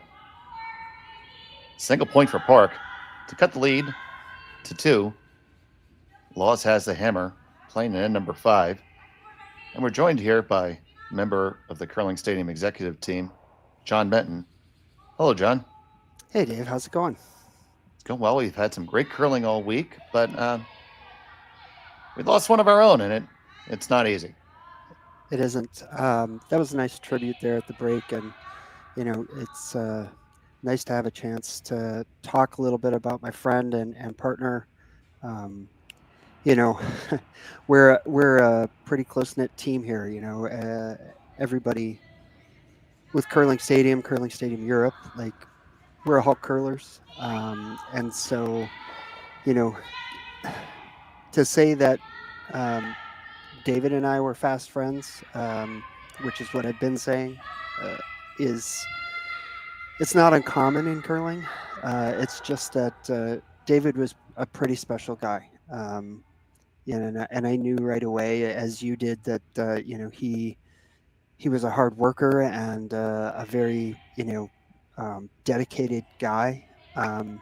But beyond that, he just had passion for technology and for the game of curling. Was involved in Scotland in a lot of different ways. Helped us with our fourth facility. Fourth curling stadium was actually in Dumfries, Scotland. And that's where it all started. And we would spend a lot of time just talking technology and how to make these shows better, make the system better. And I'm already missing that so much. So I just think it's great that we can take a little time to honor him. Absolutely, and that's to your point right there in our tribute we had. Just looking for some clean audio. Yeah, we're always fighting with audio, and anybody who does this for a living knows that audio can be a big problem. But that was one of David's big things. So it's been a tough week, and I've been in touch with Maggie almost every day, and she's doing surprisingly well given the circumstances. And like you said in the tribute, his wishes were that Curling Stadium Europe is going to move forward, and that's the plan. Understandably, we don't know what exactly that means right now, but we're gonna try and do our best. Yeah, I met him because I was already traveling to the World Juniors, and then was teamed up with David and Maggie and Fraser Shaw, all three being Scottish. And my first thing was, how do I, with my Philadelphia accent, communicate with these folks? It ended up not working out too bad. I of course ended up flying on an emergency because they both got food poisoning when they got there. Both David and Maggie did. So I hopped on a plane to Italy, and I left Venice a day early to get up here. Yeah, so it was. I got to spend some quality time with you and them, and you seem to be communicating just fine.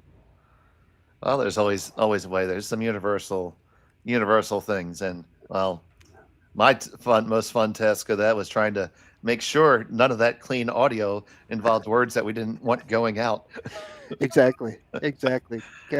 Gotta have that mute button, which with streaming, you don't necessarily have the kind of time you do in broadcasts. So That's a real benefit to us all being curlers. You could kind of feel it coming. yeah, anticipate it. So you see here, Park setting up the guard in front of her, 2 in the rings, 1 in the back, 4 for Laws. And so, like, what was it first? Chicken or egg? Did Dumfries contact you to start?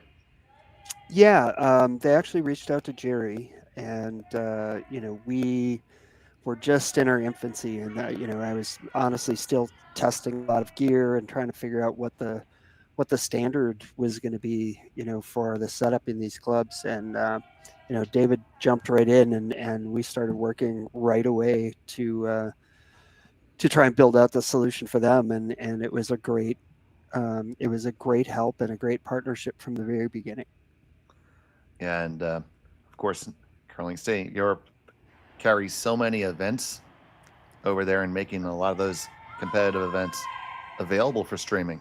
Yeah, the folks in Sterling, Aberdeen, sorry, Tom Brewster has been a big supporter, and obviously with World Curling being there and there being a number of World Curling events, obviously in Europe, having our solution there really gave World Curling an option that they hadn't had before, and so that's been a great partnership with World Curling, Scottish Curling, British Curling now.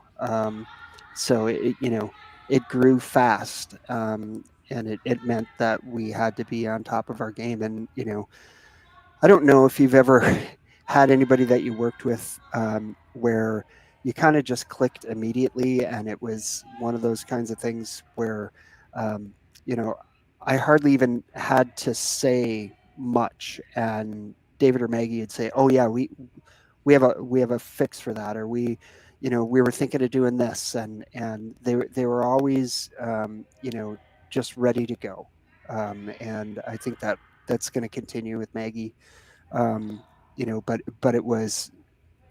it happened so quickly, and it was great to have David there as another technological brain to make it go from such a long distance. It would have been hard for me to manage all that from here. So, and very quickly here, I mean, it's got to be a bit of an end for Team Park.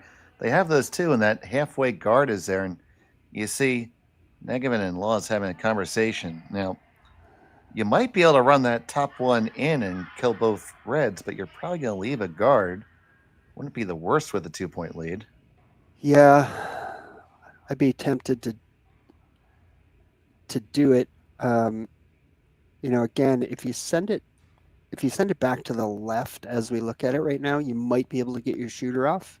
You might not get both rocks out of the rings, but you're going to get that center line open. So that's what they're going to start with.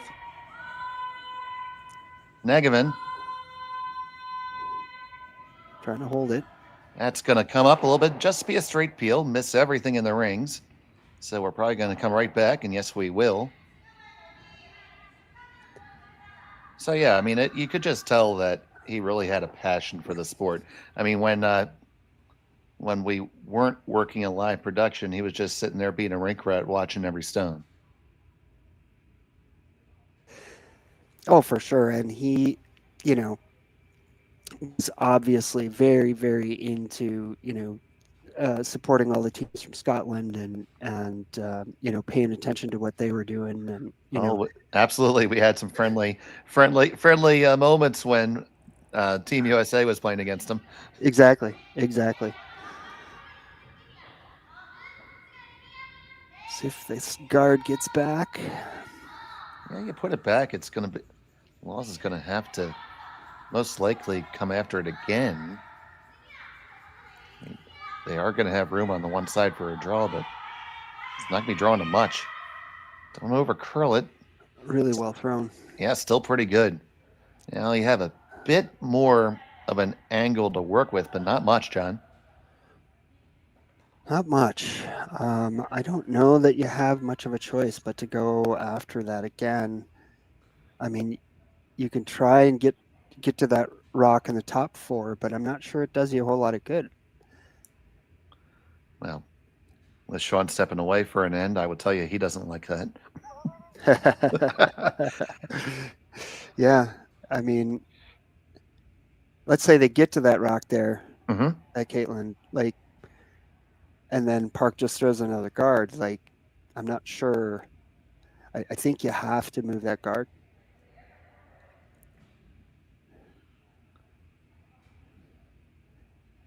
The way that overhead looks with the stagger, you don't really have a shot to get shot rock.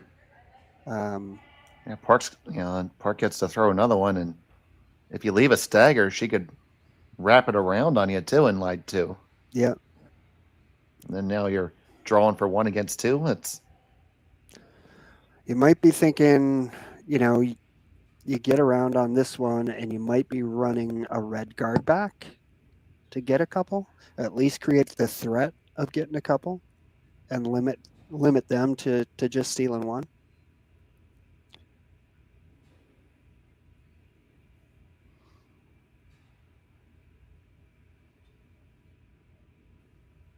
So Kaitlyn Laws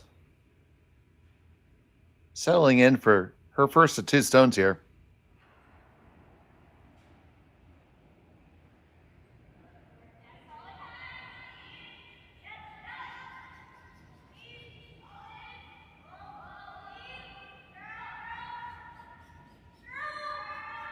Trying to walk it over. It's only going to get a little skinny piece of the top one and roll to the wings.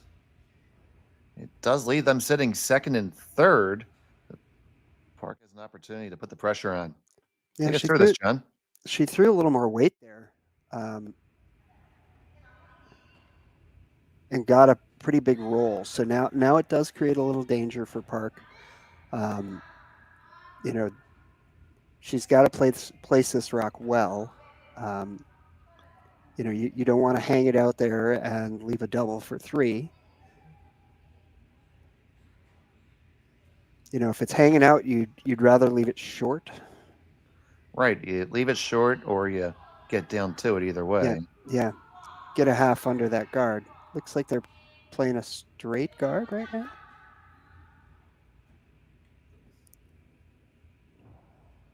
They've had a very good feel for the ice, and you're going to need it now.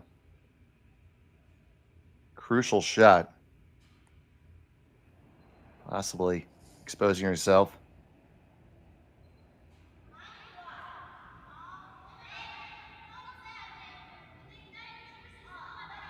A little bit of a flare on that release.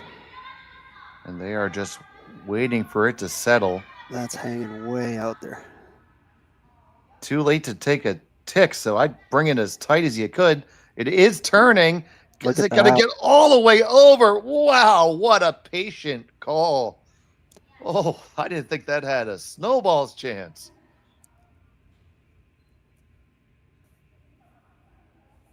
So the question is, can you make a double and get the top red to go over the top of the yellow?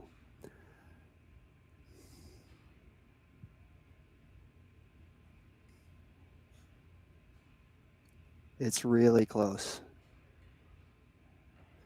In order to do that, you have to throw it pretty hard.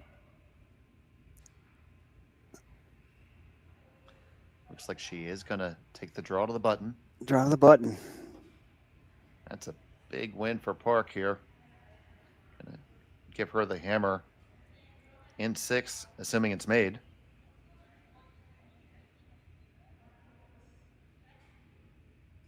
Keeping themselves in the game with some really big shots.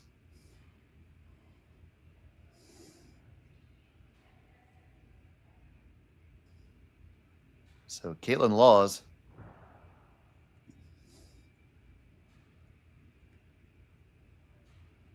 facing a steal.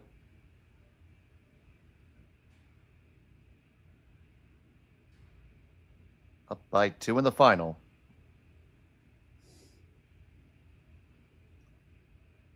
Final stone of end number 5.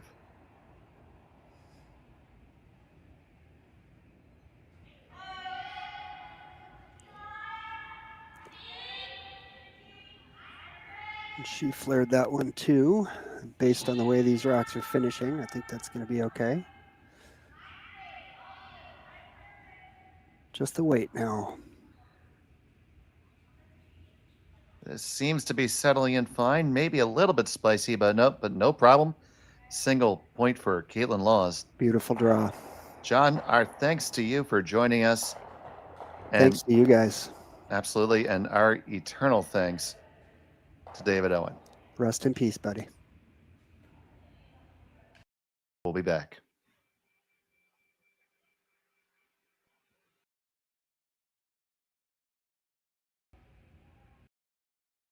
Hey Ben, what's the Aztec safety?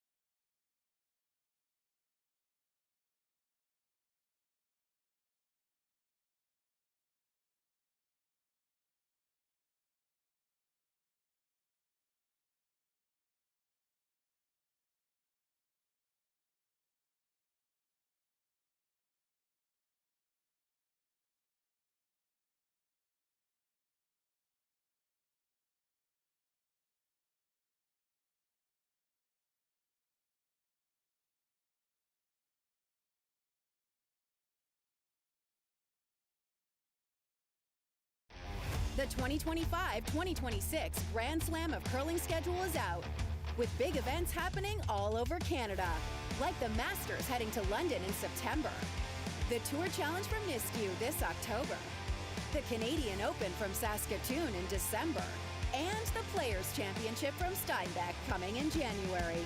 Early bird weekend and full event passes on sale now at gsocktickets.com.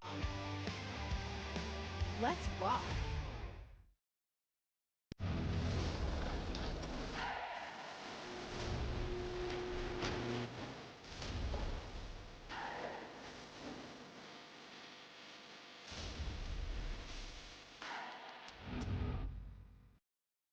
Live curling rocks. And this November, the best in the world are coming to Tahoe.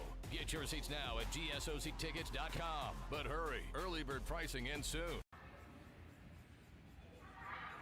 Back here, the finals of the Saville Grand Prix. Laws with a 3-stone lead over Park. Park has the hammer in end number 6. Dave Schmel, along with Sean Joyce, and all of you, thank you so much for joining us here on Curling Stadium. And Sean, a welcome back, and we expect some action here. Yeah, you have to figure they threw 2 corner guards in the 4th inning. They're still down 3. They've got last rock. They're going to throw 2 corner guards here, and it looks like, just judging from where they put that one, they and the way they played it 2 ends ago, teams have different ways they want to approach the 2 corner guard situation. It looks like the Park team likes to throw them on opposite sides. That's a little trickier on conditions like we have here today. That's so much late movement with those rocks that you can take away both paths to the button when you do that, but you also make it a lot harder to see a double peel made later on. So here we see the broom go down for that second corner, and they are going to play the split side. Don't make a liar. Oh, they're making a liar out of us.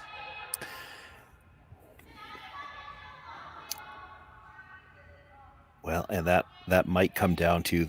I don't know. Yeah, they're going to stick to the corner guard. That was their first thought, and that was their plan initially. Now you saw them all 3 getting involved in the sweeping in the first one. They were maybe trying to get it a little farther over because it is borderline in the path that you would need for the. Well, are they throwing the second corner guard on the same side? Maybe the broom was put down for according to the way she was going to throw it, because she definitely had a set there. That does not look like a lot of ice to try to come around this.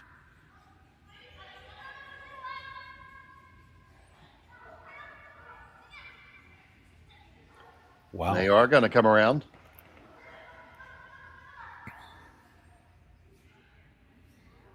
Well, they got what they wanted. Yeah, to a point. I mean, you're coming around your own corner guard. You'd like to be deeper than that because you're trying to score not just 2 here, but keep the 3 alive. And to keep 3 alive, you need to be deep enough with that first one that if you get a chance, you can throw a second one around the same corner. That's not really deep enough. And, by not getting deep enough, they also didn't fully bury it either. You'll have to be careful with this. This is only the 5th stone here, so that red corner guard is still in the free guard zone.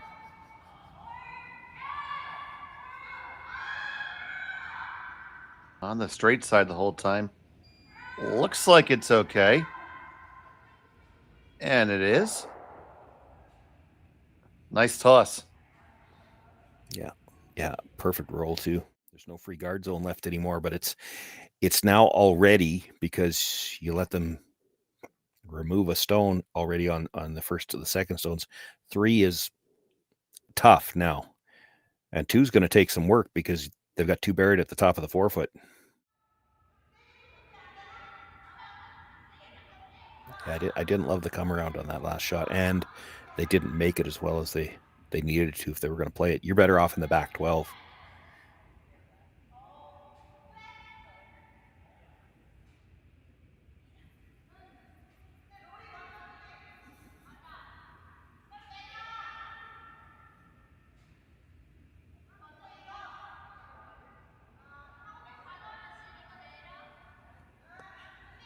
So we're going to open this up some, eh?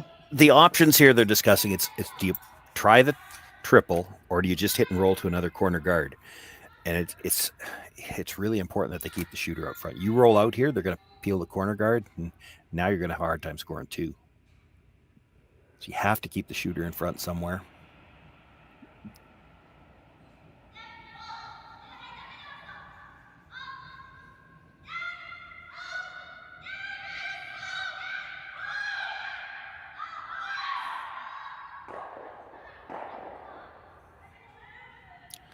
That's pretty well done. Got the jiggle of the 3 in the house, or all 3 yellow rocks, the 2 in the house. There's a double either way.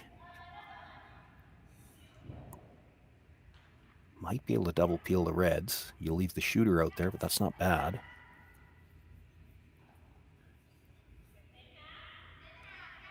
Probably the call at this point, even if you just peel the corner guard.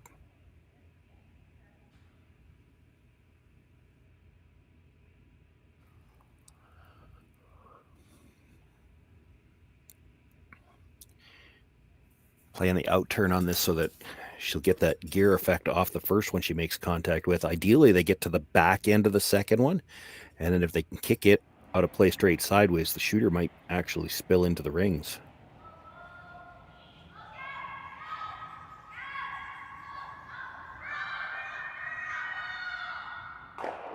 Gonna get the guard. Just a little too thin. It was close. Absolutely.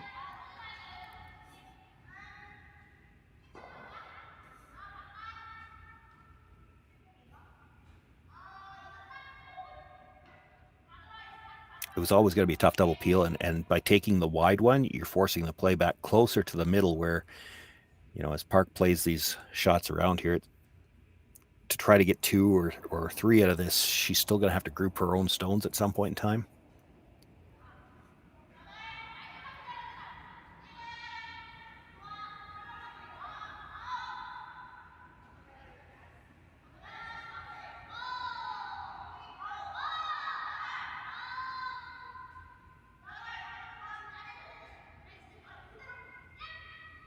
Come on down. Yeah, she's got a nice freeze there. Not bad at all. Hard to get rid of that stone, so they'll peel the guard.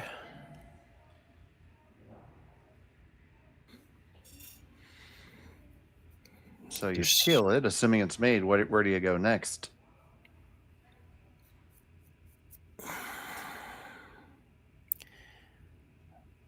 Yeah, that's the $1 million question, isn't it? I mean, you don't want to guard your own because it's on the center line. You've got 2 ways to get the double on the yellow. You're not playing them yet because you're going to leave a double back.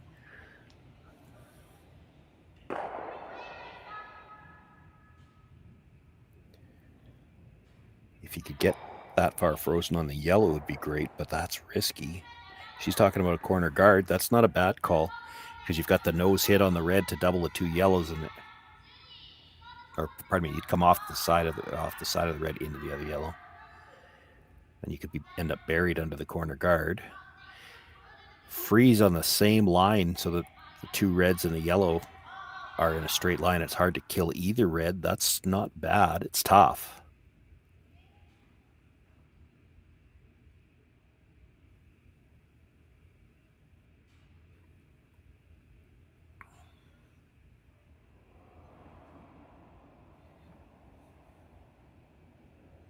On the way from Jiyoon Kim.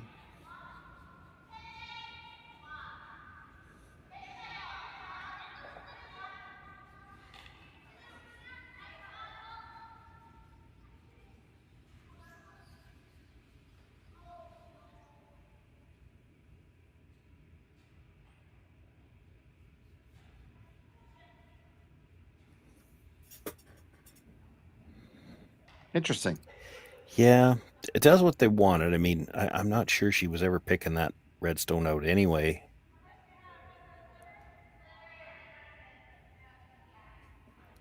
It's got to be tempting for Kaitlyn to ignore it.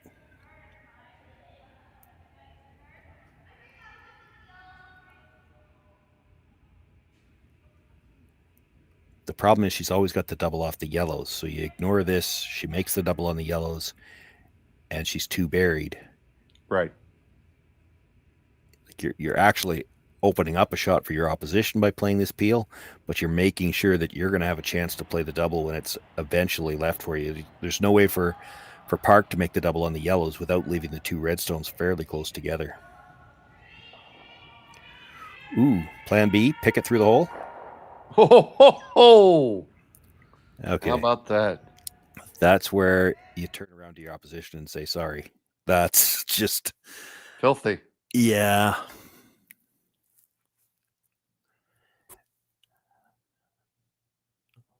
Like, yeah. Yeah, not even close to making the shot they were trying, and the miss they ended up with was a great shot.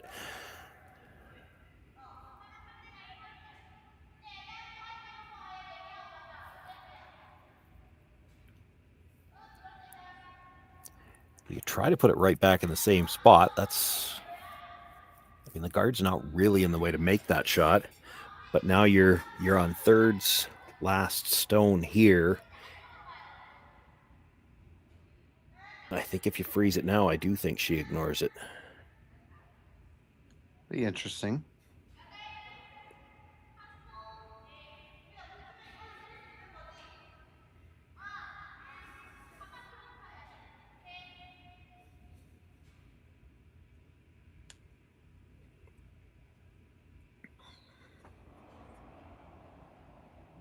So on the way from Kim.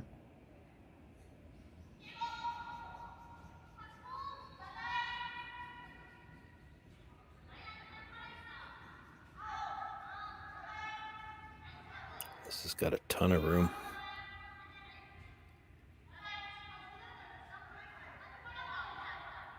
It's going to walk on over. Can he at least get up to the corner? Yeah, you don't want to bounce off, though, either.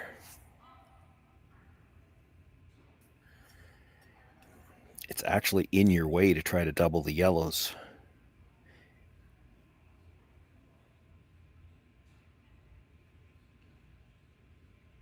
I think you're peeling the guard now. Be tempting to peel it the other way. They must have a preference for the outturn because you want to make sure you clear everything in the house. You're not trying to clip anything on the way by. Well, they just got really lucky on the outturn. Yeah. But if you ever hit it thick here, you could clip that yellow out of the side of the 8-foot, and you don't really want to do that either.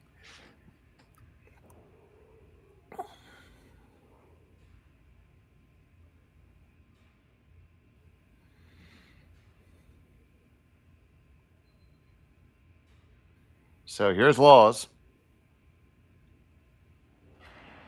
Just on the peel.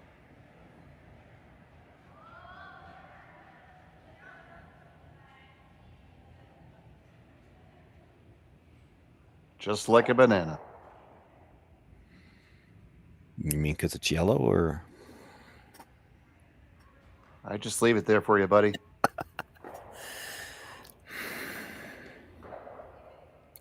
Now, Do you like freezing in the pocket there? Well, that's what I'm wondering about. It's because here's the thing: like, you could come off the yellow into the red and have that red kill the second yellow, but your reds are going to end up corner frozen on each other. What they're looking at right now, and I don't mind this, push the red back on a bit of an angle and sit right on the face of the yellow. Boy, if you could make that, that's great. She might not be able to kill either one of them, and you might be shot rock. Yeah, so Just tap it just off the nose, so tap it up to the T line and have your shooter roll in front of the Yellowstone. Not an easy shot, but certainly there wouldn't be a double available, and it might even be hard to kill either one of them if you don't leave a port to the one that you're tapping back. So they just showed the contact point there. Yeah.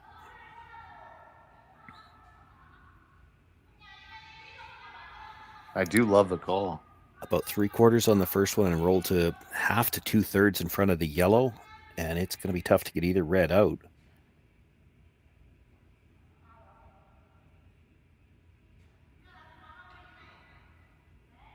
And there won't be a double for sure.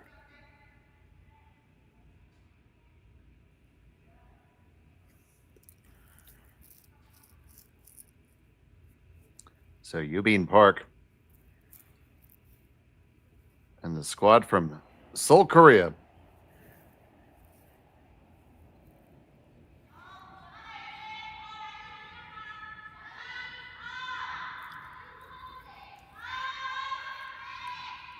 Trying to set up the deuce here without the benefit of a guard.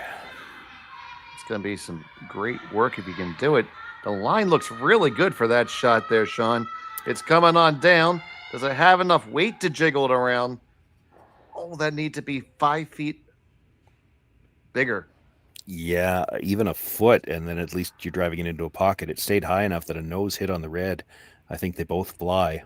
Yeah, they're going now. You take it not- another 6 to 8 inches deeper, and you're just driving it into a pocket. You can kill one, but I don't think you can ever get them both. Now it's going over the top of the second yellow.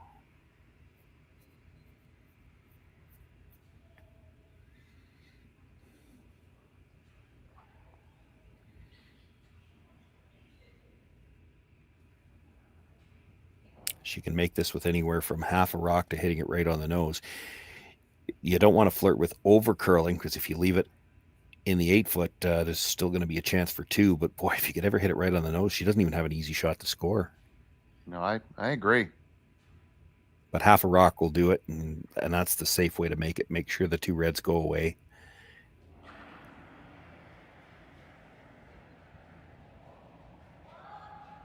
The last from Laws. Should make this no problem. Didn't want to do... got away with it. Even if you kill that one, I mean, a blank end is not helping Park at this point in time. Yeah, it's a situation where she was probably taking one no matter what. Yeah, I mean, she'd have blanked it if she'd have had the chance, but I mean, a blanket or a force, it's about the same. Like, you've either got last rock in the 7th still needing 3 to tie, or Laws has last rock in the 7th and you're still down 2. I mean, it's a tough spot either way. Either way, you're going to need to steal twice. Yeah, except for that opening end, it's been such a tight game. Final stone, the 6th end. Just wants to be on the beak.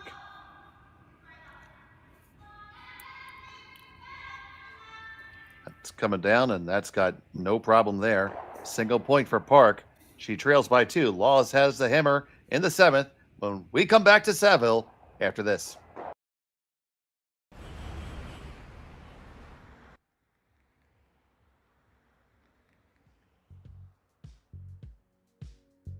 That's life.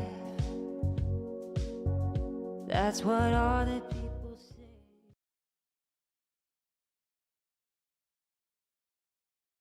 Hey guys, what can I get started for you today? Bananas away, regular? And I'll have the rip berry, but can I get vanilla oat milk and I'll add spinach and ginger? And can I substitute the raspberries for strawberries? Also add the chia and hemp seed, and definitely have the power booster and the collagen booster. And can I get that blended twice? Wow. For Alicia, custom chaos? One of a kind. You're one of a kind. Twister juice, freshly made your way.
Welcome back. It's the finals of the Saville Grand Prix. Laws up by 2 with the hammer and 7. Park is going to have to do some thievery here, Sean. She is. She's got a good start to this end. She's got the center guard with the first one on the line. They're going to play the long center guard here, and in between, Kristen Gordon actually slipped just behind the tee line. That's actually a rock that can help the Park team try to get their steal here. So we just want to get just over.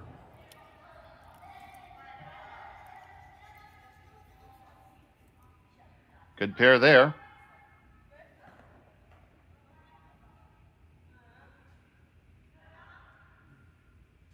So Laws is going to bring this one all the way in.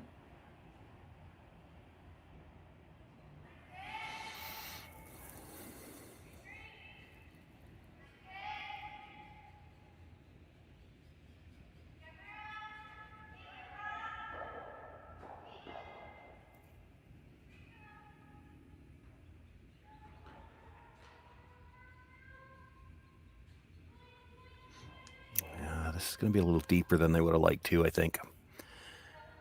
Yeah. Certainly when it's not on the line like that. Like she can come down and make a play in the rings now, and all the plays in the 4-foot in the rings. There's still no good double on the guards. And leaving that little bit of an angle means that she's going to be able to generate a pocket.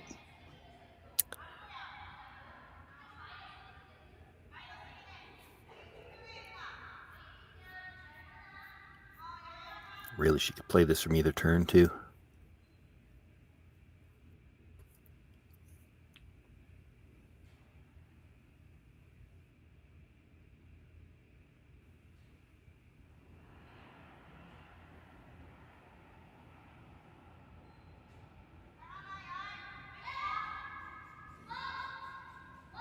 So Yang on the delivery.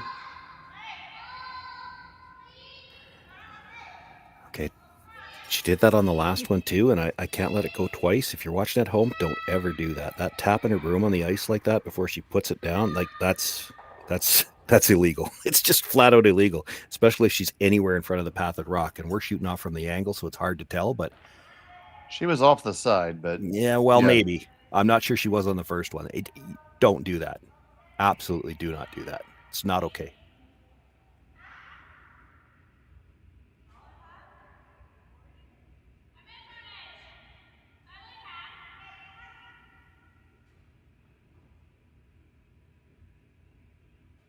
And it doesn't look better that on both of those rocks, she did it on rocks that needed to curl.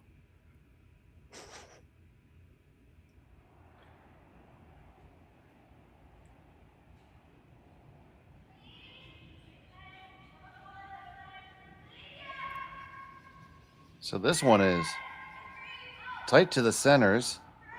Now it is tracking just a touch. Do make him pass the boat. And right up to the face. Now, there's that pocket I said it was coming. Yeah.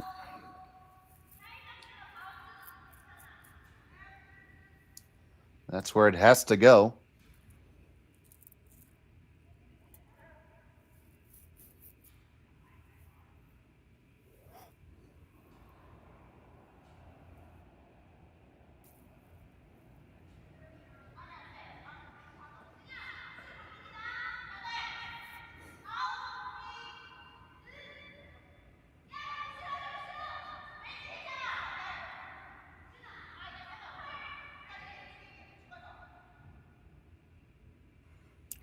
Really doesn't want to move either of the yellow stones, though. Just settle down.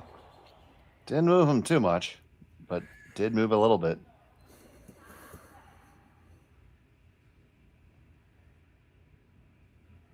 I'm not sure. I don't think they got shot rock, which gives them the chance to just peel the guard.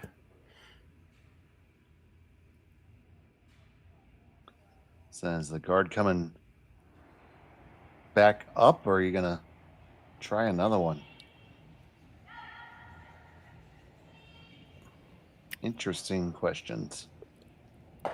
Yeah, well, I mean, you'll freeze the pocket again eventually, but you don't have to do it just yet. You could throw the high guard knowing that they're going to peel it for a couple of yet, and then it becomes that timing question that we talk about, the cat and mouse. It's when do you go in? If we go too early, it's too many chances for the Laws team to blast things out of there.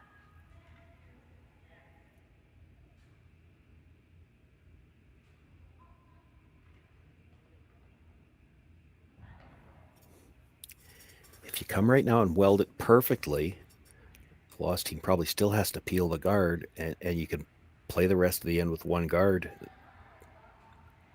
which, you know, that's all you need. Yep. Placement has to be a little bit more precise. Eventually, you're going to be down to one guard anyway. When you play the come around, you're only going to have the one guard.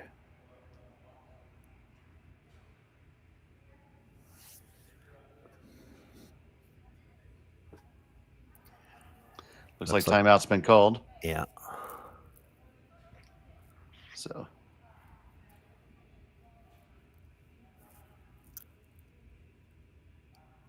Assuming this is Lee.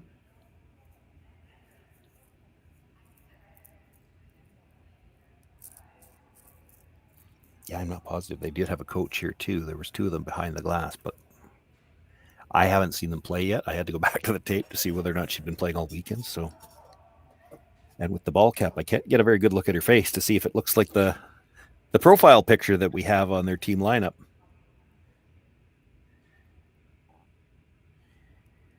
Part of this discussion could be, or maybe should be, and that's why I don't mind this as a timeout now, is when do you make your play? I mean, that's the shot, but do you play it now or do you play two guards first?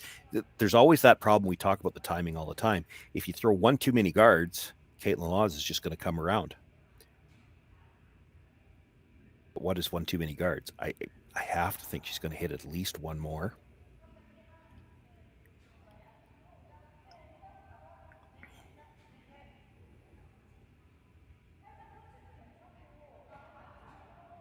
You can't, I don't think you can hurt yourself playing it now. It's just that you're playing perfect guards for the rest of the end. Yeah, I don't mind this, I think. No, I don't mind it either. So, because you just don't know when Kaitlyn's going to switch gears. And she could do it early. Like, we're on to third stones already. You throw one more guard, she could just decide, look, eventually, let's us do it before they do it.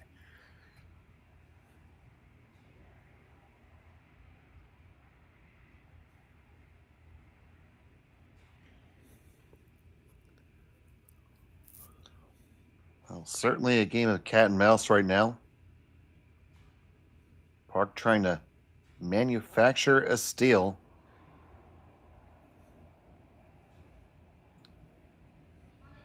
On the way from Jiyoon Kim.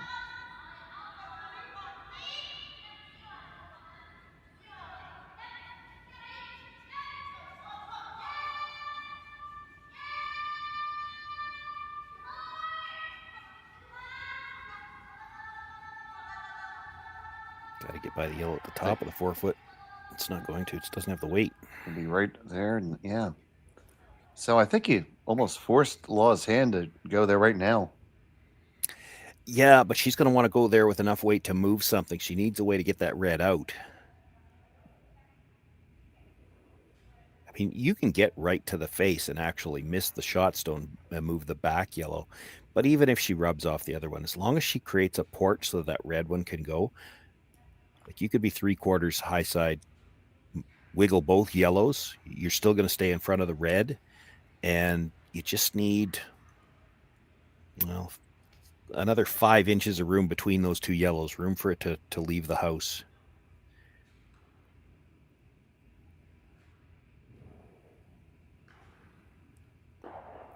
This looks like she's throwing at least back line, though. She's going to try to make sure she moves it a lot.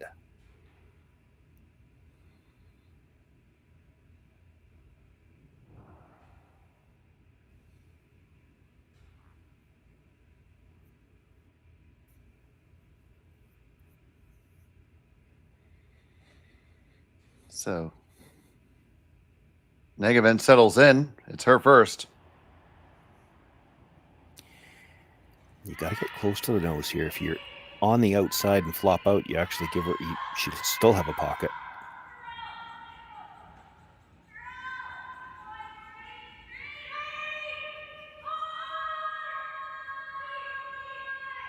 Good amount of weight past the guard. Did move things. Yeah, that's good.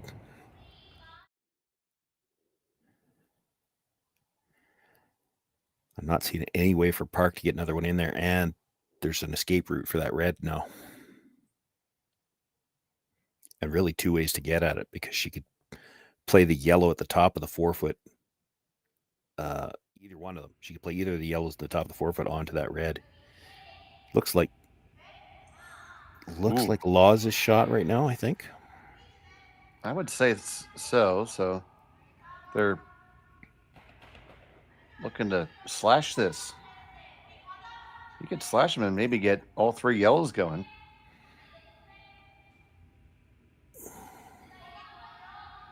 Said could, not saying he will. Yeah. Well, I'm not sure it helps you either, though. If you clear out all the yellows, she picks the red off the back of the button, and then you haven't closed down the area at all.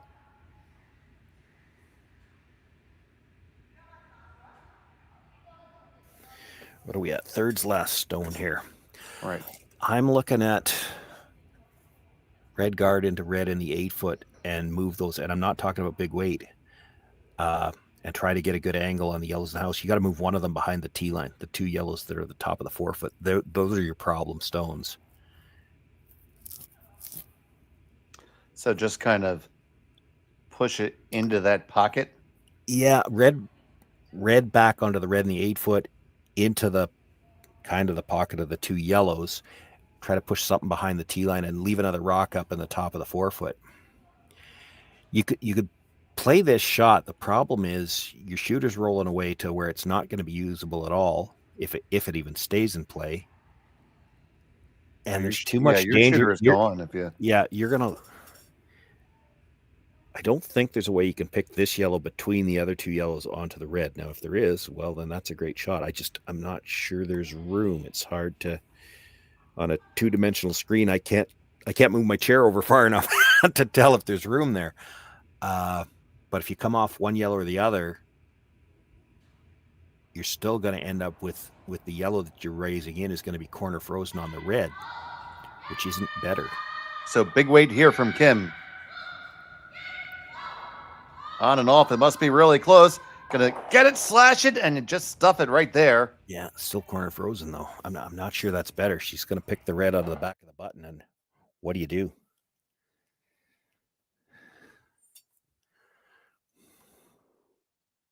I think.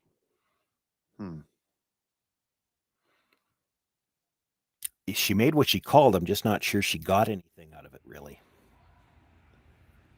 She's actually going to peel the guard. I guess there's enough biters around. And if you do peel the guard, I think likely, I don't know, do you replace it or come down on top and give her something to run with your last?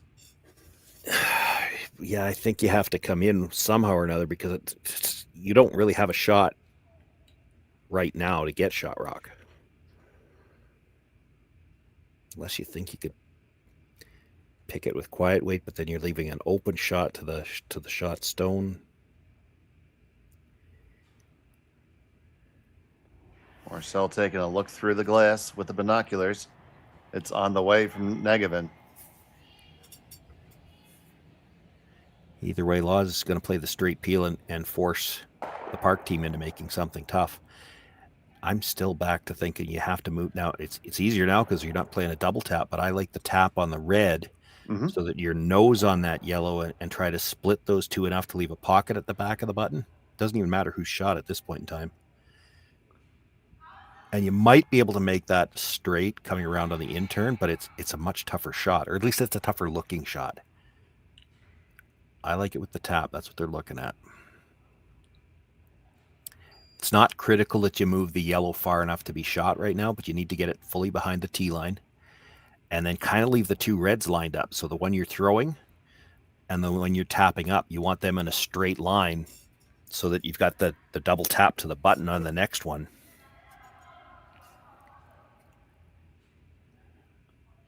Well, we've just made ourselves a great big if sandwich. Yeah, well, I don't think you want to. Yeah, you got to be careful not to move the Yellowstone too far. If you leave a port, she's going to play the double on the two reds. She might be able to get the triple. That won't matter as much as if she can get. So the one that you're tapping up to the yellow, the pocket behind it needs to be tight enough that she can't ever wiggle that through.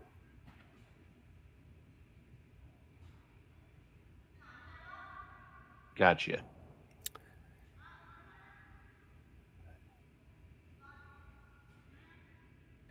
She's got to move two. She's probably looking for about back 8 foot weight out of her hand.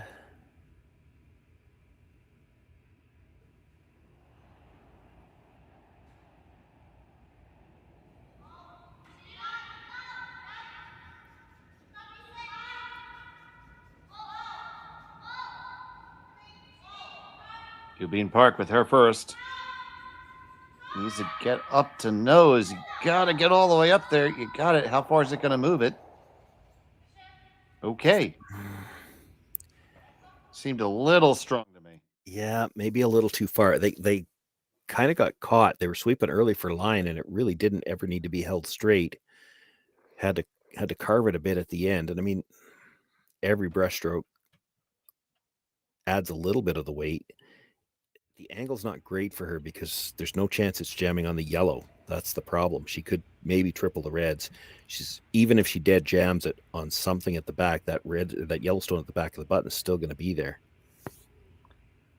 Yeah, you might hit the back one off your yellow in the back, but who cares? Yeah, you're not worried about that one.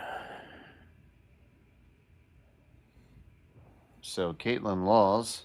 She does have to hit it pretty close to the nose, so you're going to have this Yellowstone to come around and maybe freeze that stone at the back of the button.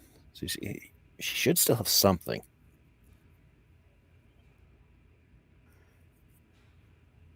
Just hard to think that, you tap that a little bit less and Kaitlyn could make something for you here, because I don't think there'd be a way to get that middle red out.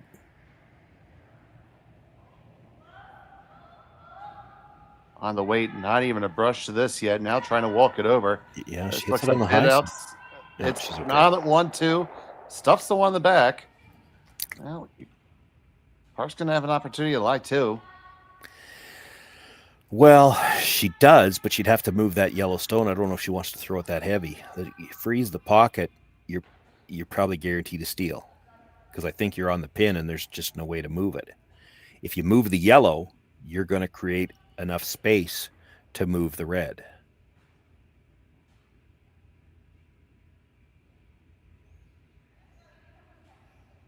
You just absolutely weld this on, and you can probably put the point on the board. In fact, Kaitlyn might not even throw it. She might just kick it into the boards, not risk giving up two.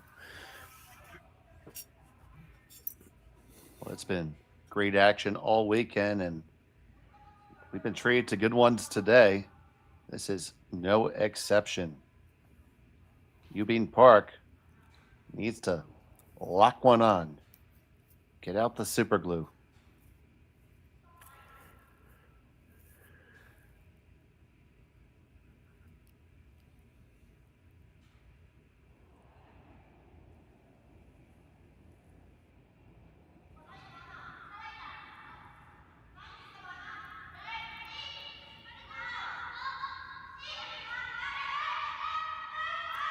Not really sweeping in front of that rock at all right now.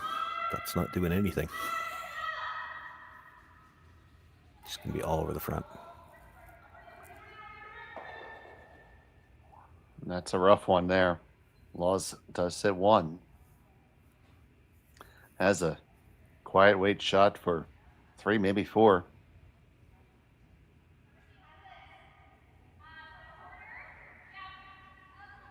Or just a little tap up for 2, but you could risk you risk a steal that way. Well, I mean, you're probably not going to throw it heavy enough for that. I think you're just throwing the in-turn draw. I mean, if you get 2, you're 4 up. That's plenty.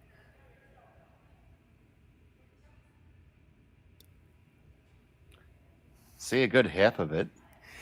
You do, but as soon as you throw enough weight to kill it, there's always the risk if it gets onto that redstone. Granted, you'd have to hit it pretty thick before. Yeah, pretty hard to hurt yourself, I think. You can just pick it for 3. Yeah. Well, and even with this ice and the quiet weight, that's probably just what she's looking at. Just make it go away. Yeah, the red one on the 12-foot's high enough. You'd have to hit that almost on the nose to hurt yourself. So, yeah, you're pretty safe with this. My gut is that I just don't like throwing extra weight when you're already sitting 1, but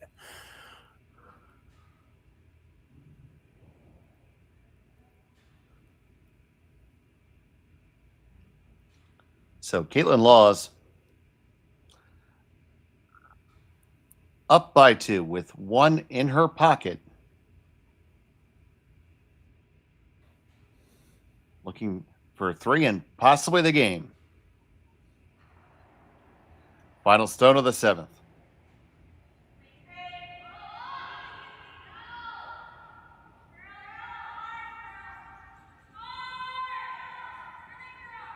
On the curl side now, trying to bring it up. Bring it up. Are we there? You got a sliver of it. And you got plenty, and that is 2 all day. it's enough for 2. We have a Which is enough for a 4-point lead, which is there's going to be a discussion. Before she threw that, I was noticing that looks like they're going to. We'll be back after this on Curling Stadium.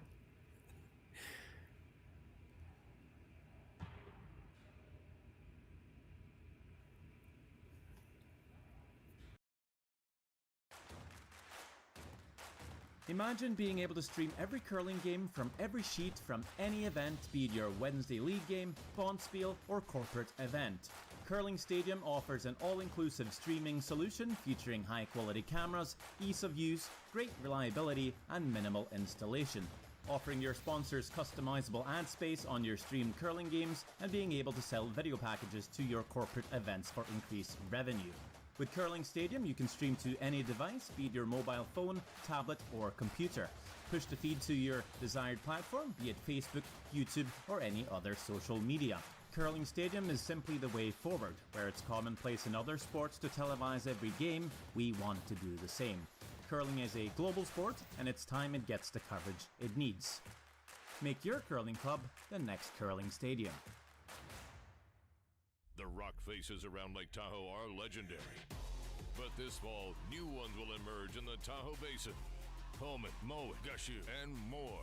November 4th through 9th, the Grand Slam of Curling's first ever event in the U.S. is coming to Lake Tahoe, where the greatest rock stars on earth unite for 6 days of incredible curling, celebrity appearances, and après curl parties you won't want to miss. Get your tickets at theGrandSlamOfCurling.com. Let's rock!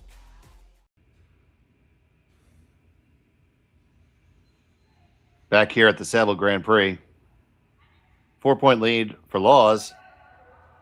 Park is going to take a stab at making something happen here. We want to thank you guys so much for joining us here on Curling Stadium.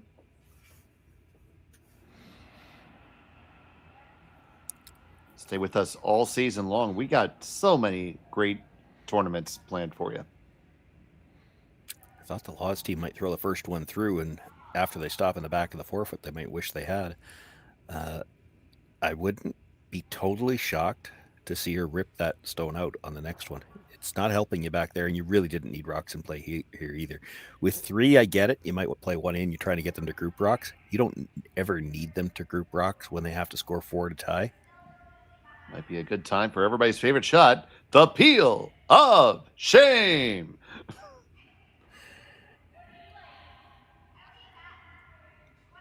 We actually have a stone that says that at our curling club.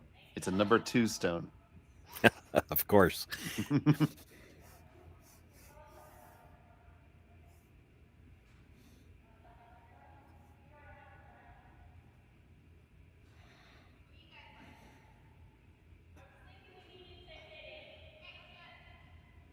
Yep.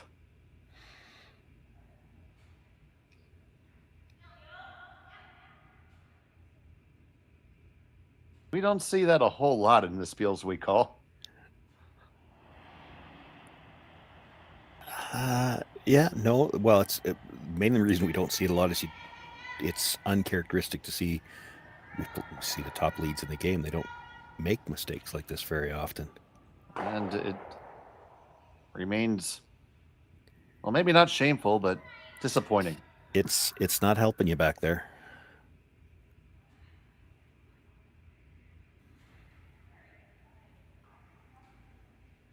It can only help Park back there. To score 3, you kind of need 2 guards. If you're going to score 4, you need a break somewhere, or perhaps a third rock to work with. Well, that rock behind the T line is the third rock to work with. Right. You can freeze to that at some point in time, and in trying to blast it out, if you ever squeeze it in behind a guard, they're going to need it. You know, you can almost score 3 in the 5 rock free guard zone just by making 8 perfect shots, because you've got your 2 corner guards to start with. So there's a chance. You've always got a chance to score 3. To get the 4th, you need some kind of a miscue somewhere. So a rock like that something could get jammed on, or you could freeze it and they could squeeze it out. That's something that might help you. So they got one more chance to peel it out, and then she's trying to score 4 with only 2 guards to work with. That's a pretty tall order. Do you think we could get Emma Miscue here in time? I'll show myself out.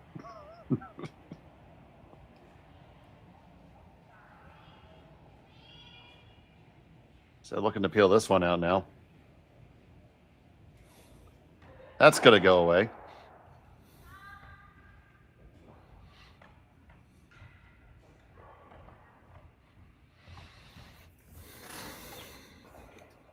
So now all you can do is come around. You want to come around deep on this one.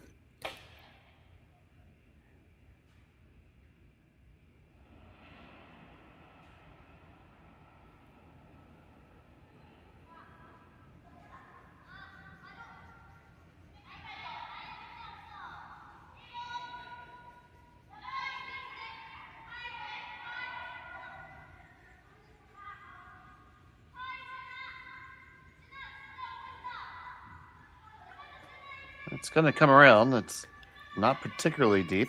Nope.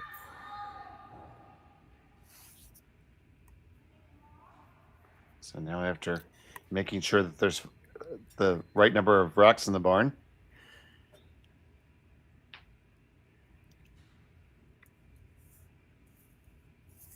Well, it's pretty tough for Park now. They need a complete miss at some point in the time just to have a chance to ever sit 3, and you're still going to probably need a half shot or something, depending on how well you get everything placed.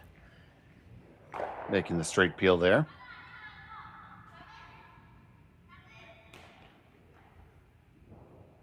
Gonna put one more up. Yeah, you can probably throw one more. I don't think you can throw 2.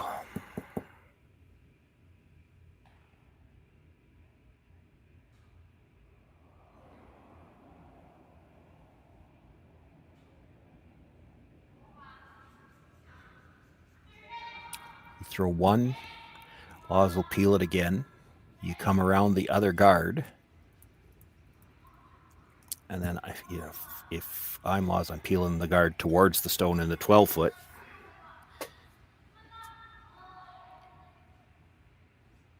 And then you got nowhere to hide.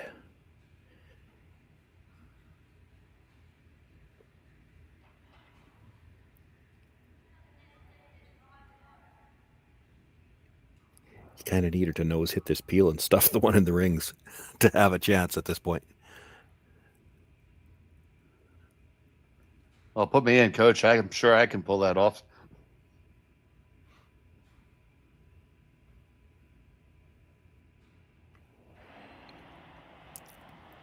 Well, if she does it here, you're going to see a lot of comments right away about the announcer's jinx. But they're cleaning it, so I think she's good here.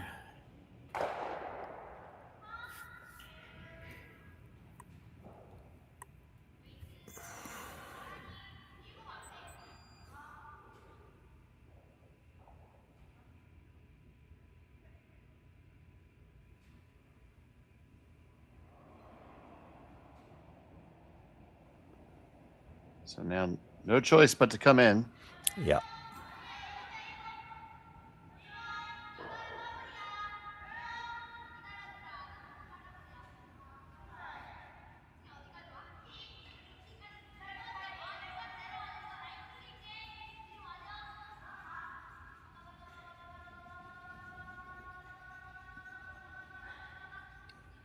Comes in under cover, so it is a good throw, but Yeah, now you peel the guard either towards the red or it does. I mean, not that it matters. If you peel it towards that red and 12-foot, you happen to get them both. It's over one shot earlier. That's all. You peel the guard. They can't throw another guard. They've got 2 in the house and they've got 3 left to throw. But if they throw another guard, you hit one of the rocks in the rings, and they now can never sit 4. So everything has to come into the rings from now on. So it'll be 3 more shots or 2 more shots. You just have to make one go away each time.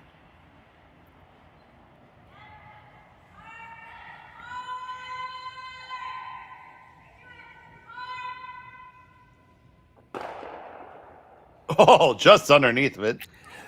That could have made it one less shot had to be played, but that's it. Did she call a guard? You can't throw a guard. 3 rocks left. Yeah, but you've only got 2 in the house. Right. And you can't guard both of them. So if you throw a guard, she makes the open hit and the game's over. You have to come in. Leave it tight and splittable. I'm trying to find the pony. There's a pony someplace.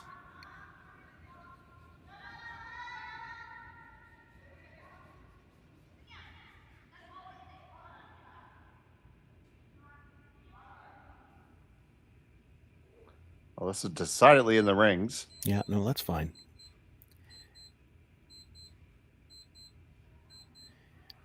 And it's absolutely fine that she lined them up too, because, the wider you make the target, we already saw one fluke shot in this game. So make her hit 1 stone, essentially.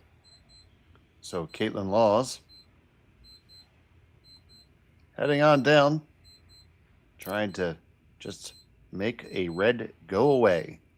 Yeah, if she can make the double, she won't even have to throw her last one.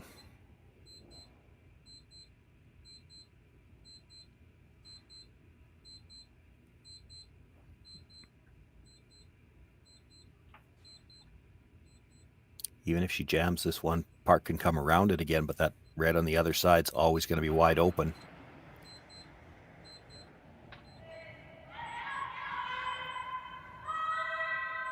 On the way down. Gonna get the one. Stuff it there, so we're gonna throw another one. Now, right, you kind of... Yeah, be careful. I mean, you'd hate to throw this in a spot where you can't get the yellow out and then have her somehow, by some freak of nature, miss that open hit on the side and put this in a spot where you can't get the yellow out. Like this just has to be tricky, and she's just going to go hit the open one. So don't try to make this so cute that you can't get the yellow out. There's nothing easy about trying to score 4 in this situation now. No, you could come right around to the back 8-foot too. She's still going to have to miss a wide open shot. That's the only way you get to throw your last one. Let's not make you make this one too cute. If you freeze this on 3/4, she doesn't even have to. She could miss and you still don't have a shot.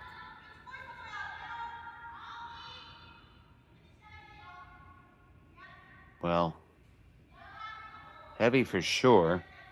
That's fine. Get a little kiss, split them up. Kaitlyn Laws will be throwing. Yeah, she's going to throw out the open one all day.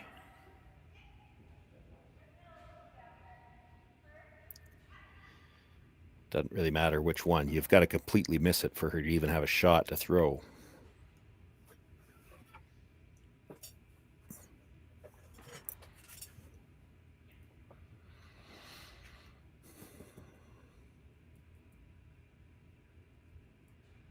So Kaitlyn Laws and her squad from Winnipeg looking to seal the deal here.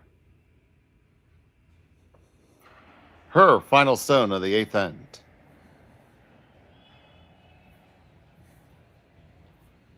Brooms down, just a heavy clean. Looks like we got no problem here. And that'll be a win for Kaitlyn Laws. They are the winners of the Saville Grand Prix over Youbeen Park. And, man, except for that first end, it was really a nip and tuck game there, Sean. Well, even the first two, like Laws had the Park team in trouble for both of the first two ends, really. And you think back, Park had to make an outstanding draw with their final stone in two to prevent, like, she could have been down 5-0 after two. She made a great draw to the back of the forefoot to even get a single point. After that, they played a lot better. The game was a lot tighter. There were some good angles. I mean, the scoreboard, it looks a little bit more lopsided than the last 6 ends were, for sure. But it was because the Laws team came out and had such a dominant first 2 ends. They had all the pressure on this Park team and capitalized with 3 in the first, and the force in the second that could have just as easily been a steal at 2. And they're going to get their quick photo out on the ice. Marcel Ruck saying, I was just here for the picture. Lots of smiles all around. We're never going to find out if Kristen Gordon's shirt says McEwish. And Selena Negevin throwing the jacket on for the first time. She's been wearing the winter coat for 2 weeks here. Oh, we didn't all get the right jacket on.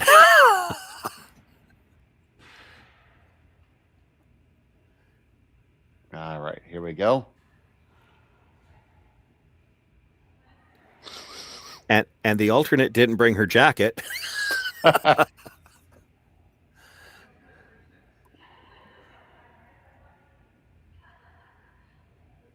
So, thank you very much, and congratulations to Team Laws. They are the winners of the Saville Grand Prix. So, from all of us here at Curling Zone, Sean Joyce, Connor Sims, and Kaylee on the production, I'm Dave Schmel. Thank you for joining us.